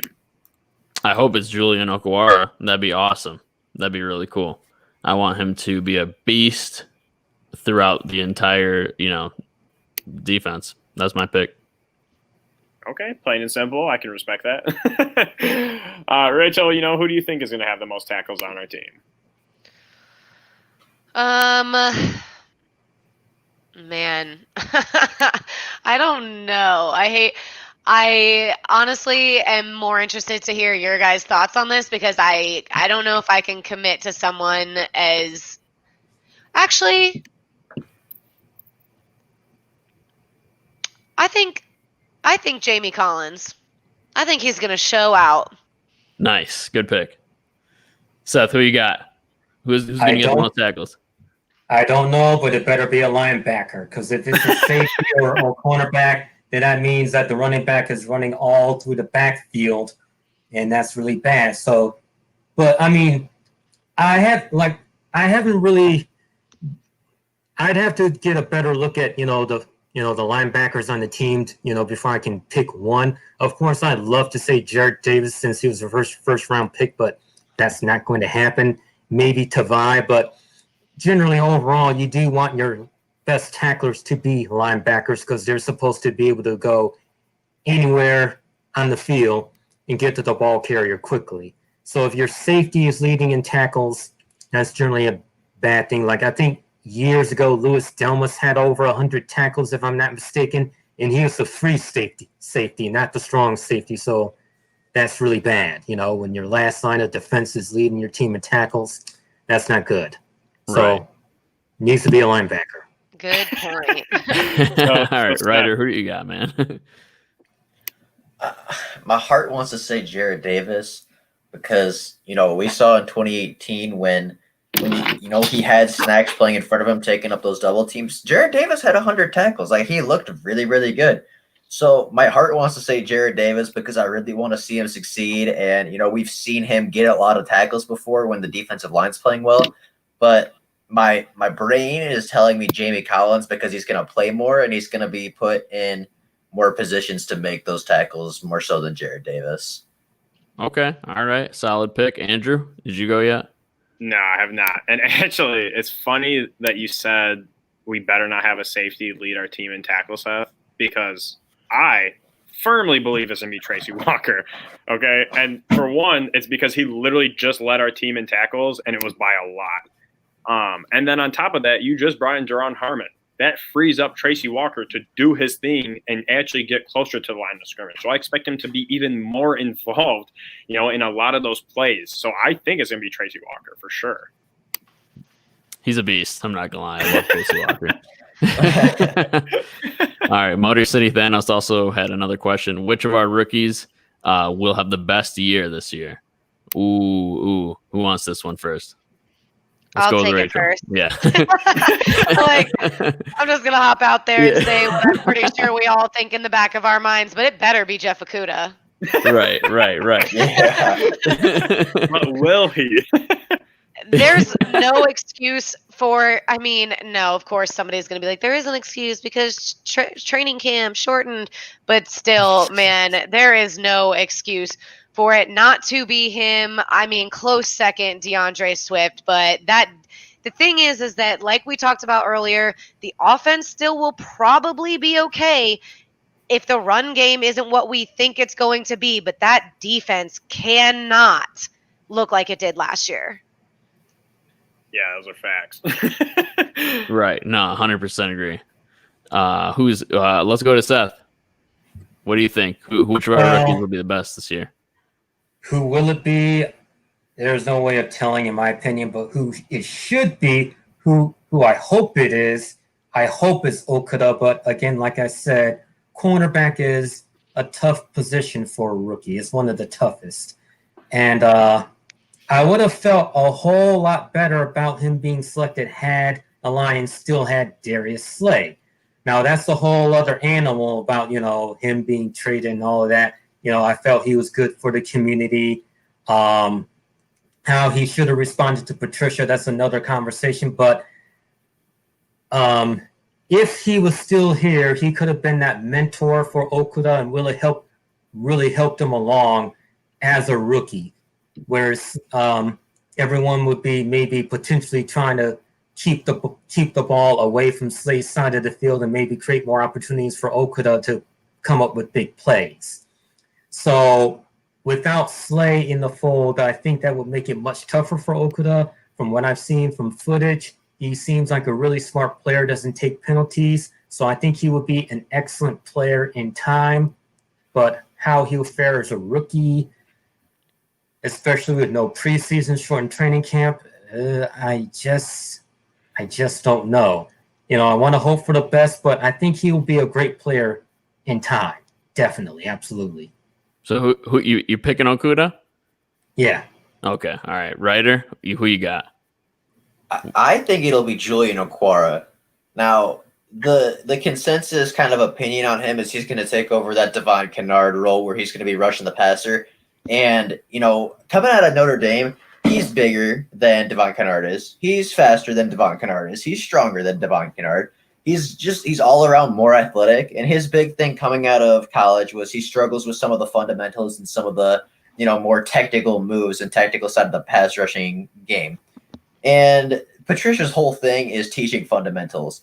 Like I am very high on Julian Okwara because you cannot teach a guy to be 6'4", 225 and running the 4.5s. Like, you cannot teach a guy to be Julian Okwara athletic. You can teach a guy how to use his hands. And I think Matt Patricia and the defensive line coaches will.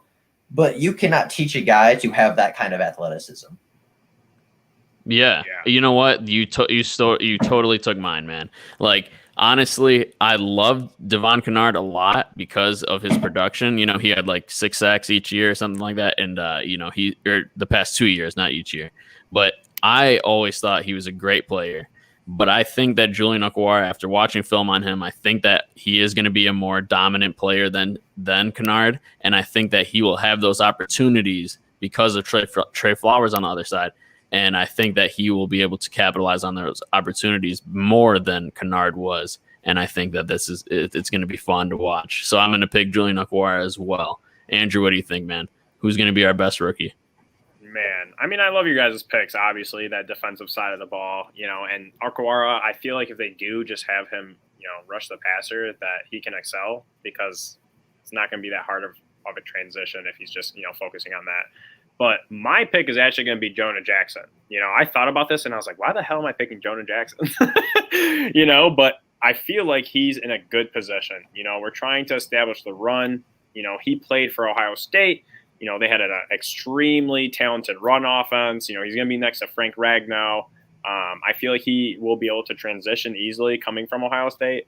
And I just like what we're doing with the offensive line, and I think he's going to plug in pretty well. And towards the end of the year, a lot of people will be talking about him. Terrible pick. All right, next pick. Write this down. I'm just kidding. All right, next question from OMG, fellow DSA member. Are you guys comfortable with our OT position? And would you extend Taylor Decker, or would you go find one in the first year next year, in the first round next year? Excuse me. What do you think, Ryder? I mean, I feel pretty comfortable with Taylor Decker. He hasn't really been the same since he had that injury. I think after his rookie season or his sophomore season, he had a pretty bad shoulder injury, and I don't think he's been the same since. But, he had a down year last year, and I think a lot of people are blowing it out of the water.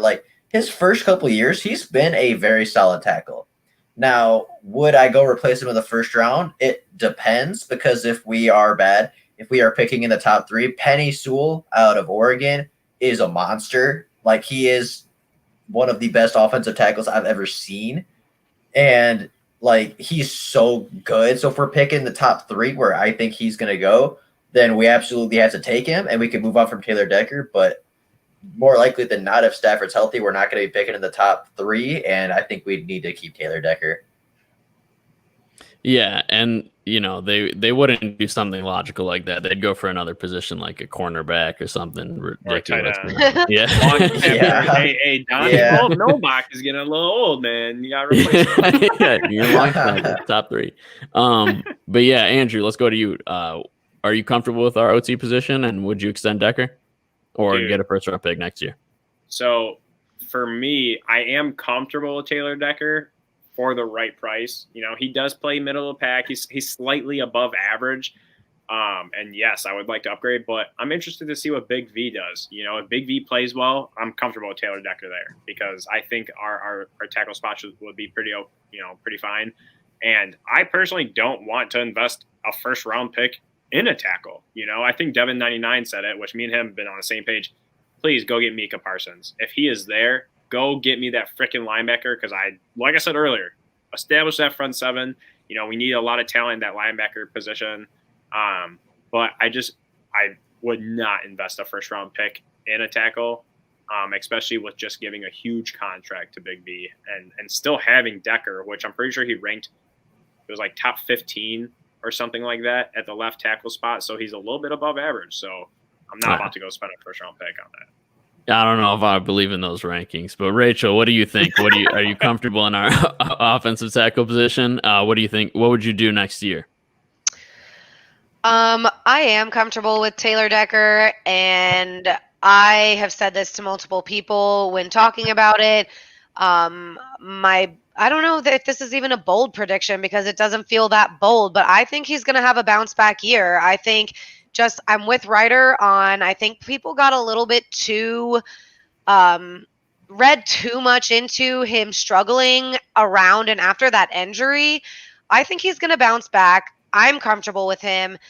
I think that especially at this point in time, I'm also with Andrew that that's not what I want to spend a first round pick on next year either, especially considering that even in his quote unquote struggle, he was above average. And it's not really that easy to have a left tackle like that on your roster. I mean, if we don't want to extend him, somebody else will pay him. And if he has the bounce back year, I think he will, we're going to be sorry. Yeah, I'm in agreement with you. Seth, what do you think about our offensive tackle position, and what would you do next year when it comes time to, either extend Taylor Decker or, get it via free agency or the draft?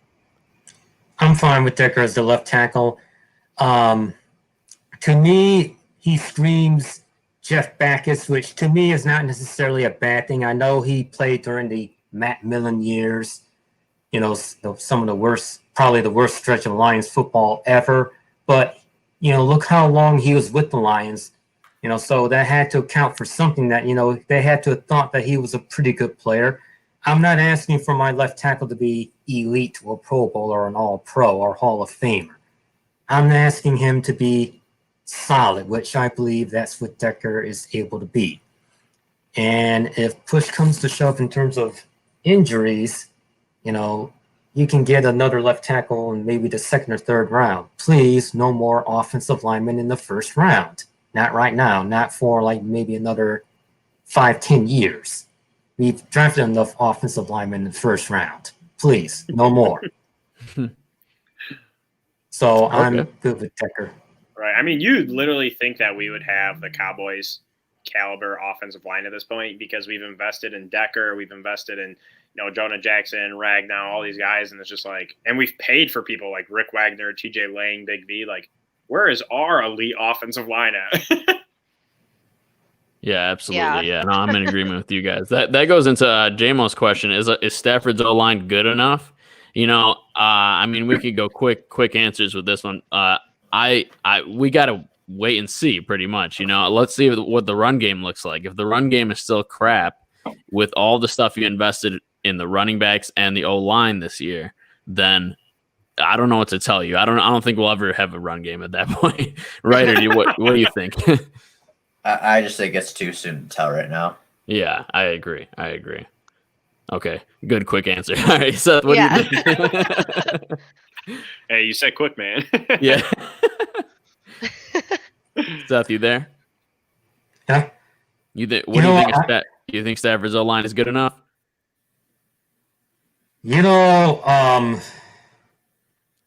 I have to see them in action. If they keep them upright, then yes, they're good enough. Okay. So I don't think it's a matter of them getting more guys. They just have to play better. They invested enough in the offensive line as is, so they just need to put up or shut up. No more money in the offensive line. Just perform. Right. And if you don't have the right blocking scheme, then get one. Yeah, no, I'm totally with that. We just got to see it. We don't have enough information to know. Do you agree with that, Rachel, or what do you think about Stafford's O-line? I mean, yeah, definitely not enough information. And, where you said if the run game isn't improved, then it's probably never going to be. I'm going to also base it off of whether or not Stafford's back makes it through this next season. Right. Yeah. Andrew, what do you think, man, about Stafford? Is Stafford's O-line good enough? It freaking better be. I am so sick of investing in this offensive line, man. Like, damn, we keep bringing in these free agents, and I'm so hype about it, and then it doesn't turn out. And we draft a Taylor Decker, and we draft Ragnow, which I love Ragnow. Ragnow's an absolute monster, but he's only one of 5 starting offensive linemen. So for me, you brought Big V, you brought Jonah Jackson, you're trying to shore up that inside and you're trying to establish the run. I think with what they're doing in the scheme, I think they will perform better. So I think it will be good enough, and we had a very explosive offense last year. So it's not like we're not, performing in that aspect. I just want us to be able to run the ball a little bit better. Yeah, no. Yeah, for sure. I definitely agree with that. Motor City Thanos with another question. Awesome. We love the participation. Who will have more TDs, KJ or Swift? I'm going to go with Swift because he's the newer, brighter toy to use, I feel like. And I think that I'm not going to say brings more to the table, but I think that he's going to get more opportunities. So I don't know. I'm going to go with Swift. What do you think, Ryder? I think it'll be Kerryon Johnson because I think Kerryon Johnson has a little bit more power than DeAndre Swift. So if we're in the red zone and we're trying to go between the tackles, I think KJ's more built for that than DeAndre Swift. And, generally if you're in the red zone trying to run the football, you're going to get touchdowns. Or if you do it successfully, you're going to get touchdowns. So I think Kerryon Johnson just because he has more power for the red zone. That's a good point. I think they will do that, but honestly, I think I'd want him to use Bo Scarborough. He's proven that he could do that. Kerryon Johnson. That's true too. Yeah, Kerryon Johnson, to me, he's proven that he can't run in between the tackles. But yeah, I don't know. Seth, who do you think is going to have more touchdowns, Kerryon Johnson or DeAndre Swift? Don't laugh at this, but if I was playing the latest the latest version of Madden, I would probably say Swift because I tend to gravitate towards the younger, talented players as opposed to the veteran players unless they're already elite. But I'm not playing Madden, so I would say probably a toss-up. I don't want to sound like Two-Faced where I'm just flipping the coin and say heads KJ, Kerryon Johnson, heads Swift. But, I say it could go either way because, one's a more physical runner when one's, might get more opportunities as a rookie. So I think it's more dependent upon the coach, the scheme, the situation. I can't really honestly say right now. Okay. All right. That's fair. Rachel, what do you think, man? Who's going to, or woman, who do you think is going to have more TDs? Kerryon Johnson or DeAndre Swift? I'm somewhere in the middle there too, and I was with you, thinking like in goal line situations, Bo showed us he can get across. Where, man, these other two are a little bit smaller. But if I had to pick, I'm gonna go with Swift just because I have a feeling that his ability to break away might be a little bit better, and he might get down there more than KJ will. Okay. All right. That's a good point. Yep. Andrew, what do you think, man? Dude, this is going to be really interesting. I thought of the goal line just like, you guys did. And for me, if we use Swift in that Theo Riddick type role, I think Swift can get a lot more action in the passing game than we gave Kerryon. So I think Swift has the more likelihood of a chance. But I feel like we would use Kerryon on the goal line situations. And I think Bo is better than Kerryon in those situations. But I believe we would use Kerryon just because it adds a factor of, they still have to worry about him in the passing game, as to where if you put Bo in, if you give him the ball, he's running the ball, if he's in the game. So I feel like Swift just has that little bit of an edge just in the passing game. Okay, yeah, I picked Swift, but yeah, I agree. The passing game definitely helps him there, but I think Kerryon's good in the passing game as well. We'll see though. Motor City Thanos again, awesome. Which Okwara brother will have the most tackles and or sacks? I think it's Julian. Does anybody disagree with that? No. Okay. I think it'll be fun to say which one does because I think it'll be that. I'd love to be able to see that friendly competition between the brothers, Yeah, oh yeah, definitely. Was that the last question? I think we got one last one in Broken Line. He says, what do you guys think of the Lions not being on Hard Knocks? What do you think, Real? Like I said, man, I think I said in a prior roundtable, I definitely wanted them to be on Hard Knocks. I love everything from the interviews, the behind the scenes stuff. What they're doing with their YouTube channel is cool. I love it. I love like TJ Lang's little bit that he does. I love pretty much anything that they post out there that's behind the scenes. And I want that so bad for the Lions, but I know that it's kind of a, vulnerability because you're showing kind of what's going on to the other team. But, I don't care. I want to see it so bad. So, yeah, I'm pissed about it, basically. Okay. Ryder, what do you think? What do you feel about them not being on Hard Knocks? I mean, I agree with what, the other person, I wasn't even paying attention to who was talking, but, I was looking at something else and reading it. I was reading something else. But, I love seeing all that behind the scenes stuff. I would love to see how Okuda is mending with the team. I would love to see how, all these rookies are coming in and how they're bonding with their teammates. I'd love to see how the free agents are looking. Like, I'd love to see all this behind the scenes stuff, but, you said, that's a disadvantage. It's not like the Detroit Lions have done anything with the advantage of not being on Hard Knocks. So, I mean, Right. I don't really think it's that big of a disadvantage, to be honest. Maybe a little bit, but it's not like you're giving out your playbook to the other team. I mean, I don't know. I think it'd be cool to be on Hard Knocks, but I don't think it's really that big of a deal. Yeah, I mean, I don't think the playbook thing is too big of a deal. You know, there's a lot of times where free agents, like Travis Fulgham, you know, he just got signed with the Packers. Am I worried about him giving our playbook to them? I'm not. You know, every single team does that. Seth, what do you think, man? Would you have liked us to be on Hard Knocks, or are you upset that we're not? Not upset at all. Now, the fan in me would say, yes, it'd be cool to finally see the Detroit Lions get national exposure. But honestly, I would much rather prefer that to be the case with them being a Super Bowl contender. So I could truly be like, yeah, this is my team. Like, you know, when the Red Wings were starting to get that national respect. But right now, I feel like they're too much of a hot mess in a dumpster fire with Mr. We got to coach it up better. That I feel like we would get embarrassed. Okay. You heard it from me, Seth Walker.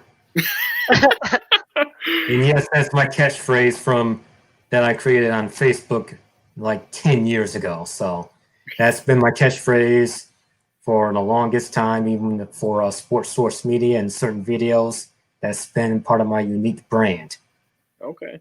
Rachel, what do you think? You know, are you upset about us not being on the Hard Knocks? I don't really care, to be honest. I mean, partially I want to see like a little bit behind the scenes, and I want to watch, you know, the things that we don't get to usually watch and just see more Lions football, and that's just for my own selfish reasons.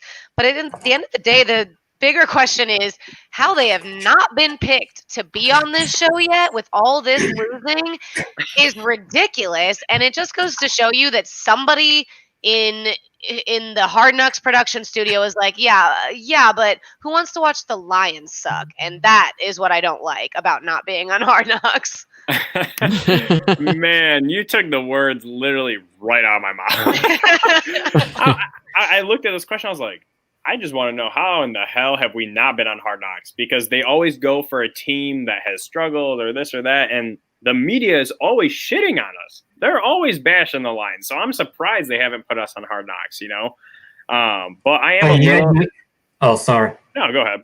Or yet you have these guys like Troy Aikman that are talking up Patricia, saying, comparing him to Bill Walsh and Bill Parcells, when those were two completely different situations when they took over teams that were already in the crapper, not teams that were supposed to be, you know, looking for the right coach to take them to the Super Bowl.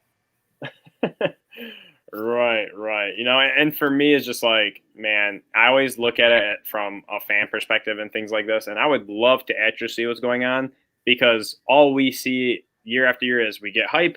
You know, there's a couple, you know, free agent signings. We draft a couple players, and you're like, all right, this is the year, and then we get shit on. So I want to know what's going on behind the scenes, because like I want to know what I'm missing. You know, like why is it this revolving door? But, you know, we have been on for over 2 hours, guys. We're going to go into the final thoughts. I'm going to hop on over to you, Real. You know, what do you have to say? Yeah, first I want to say, you know, Ryder and Rachel, it's always a pleasure having you guys, you know, on our show, on our channel, and, you know, on the Roundtable with you guys. It's great having conversations with you guys. And Seth, it was a pleasure to have a conversation with you as well, man. We love having you on here. You got to come back for sure to talk more Lions. And but I also want to say thank you to everybody in the chat.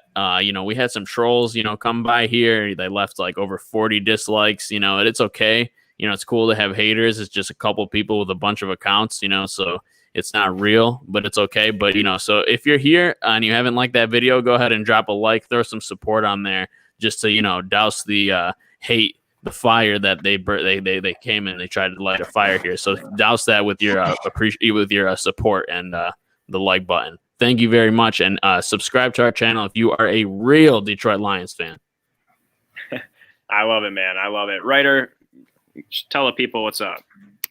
Yeah, well, first off, you know, just to repeat, you know, thank you everybody for coming out tonight. Thank you, Seth, for coming on and sharing your very colorful opinion on Matt Patricia several times. But for real, you know, it's always fun to talk some Lions football on a Thursday night and, you know, just talk about the team we love. Okay. Seth, what are your final thoughts? It's interesting that you mentioned my colorfulness, because I actually pride myself, you know, because of my journalism background on being objective. So a lot of the times in our own private chat, I'll always try to provide the objective view, even if it's the unpopular one. But I'm glad I was able to add some spice. Thank you all for having me. Thank you, Andrew, Real, trying to remember everyone's name, Rachel, Ryder, Ryder. My apology. I hate forgetting names. So thank you guys for having me, and we all definitely have to do it again. Any Red Wing fans out there, please check out Offsides, where I talk Red Wings hockey with PD Sports and Jim Saturdays at 3 p.m. And also check out DetroitSportsAlliance.com, where I'm currently doing a Red Wings anthology. I've done, I believe, 4 parts so far through the 84-85 season, Steve Yzerman's second season in the league. So next, I'll be going over the very catastrophic 85-86 season. So keep a lookout for all of that. Thank you again for having me. You heard it from me, Seth Walker. All right. Yeah, man. And we loved having you on. You definitely have to come on more often. Rachel, give the people your final thoughts. Well, thanks, guys, for making my first show back post-COVID a fun one. The discussions were all really, really fun tonight. I gotta say it to the troll that joined us in the chat. We will be keeping you in our thoughts and prayers for you to find something better to do with your time. I feel bad for you, dude. And I don't like people that come at my friends. These are my friends. But on that note, for all of you supporters who chill with us every week, we love you. You are awesome. We are here to have fun and talk football. Make sure that you subscribe to all of our channels so you can spread the love there as well. I'm going to be finally putting up some more content because I'm not dripping in boogers. And my dad is saying somebody's got to say, sign Kenny Galladay before I lose my damn mind. Yeah, for sure. So with my final thoughts, we have a couple things going on. The Hook Cam, who has been on our channel, on a lot of our channels, that we have on pretty frequently, he just made an Instagram page, for the DSA. So hop on over to Detroit Sports Alliance on Instagram. He's going to try and keep up with some line stuff. And make sure you guys hit that bell. Sometimes we go live randomly, and then also it's nice to know when we do go live for the roundtables. And then just hit that like button on your way out. And I just appreciate all y'all in the chat, showing some love and keeping it flowing. And last but least, we are officially 1 month out from the first week 1 matchup with the Bears. Okay, so I'm hyped. Literally 1 month out. All right, it's the 13th. Our first game's on the 13th of September. Let's get it, and let's hope we have a good season, folks. We're out.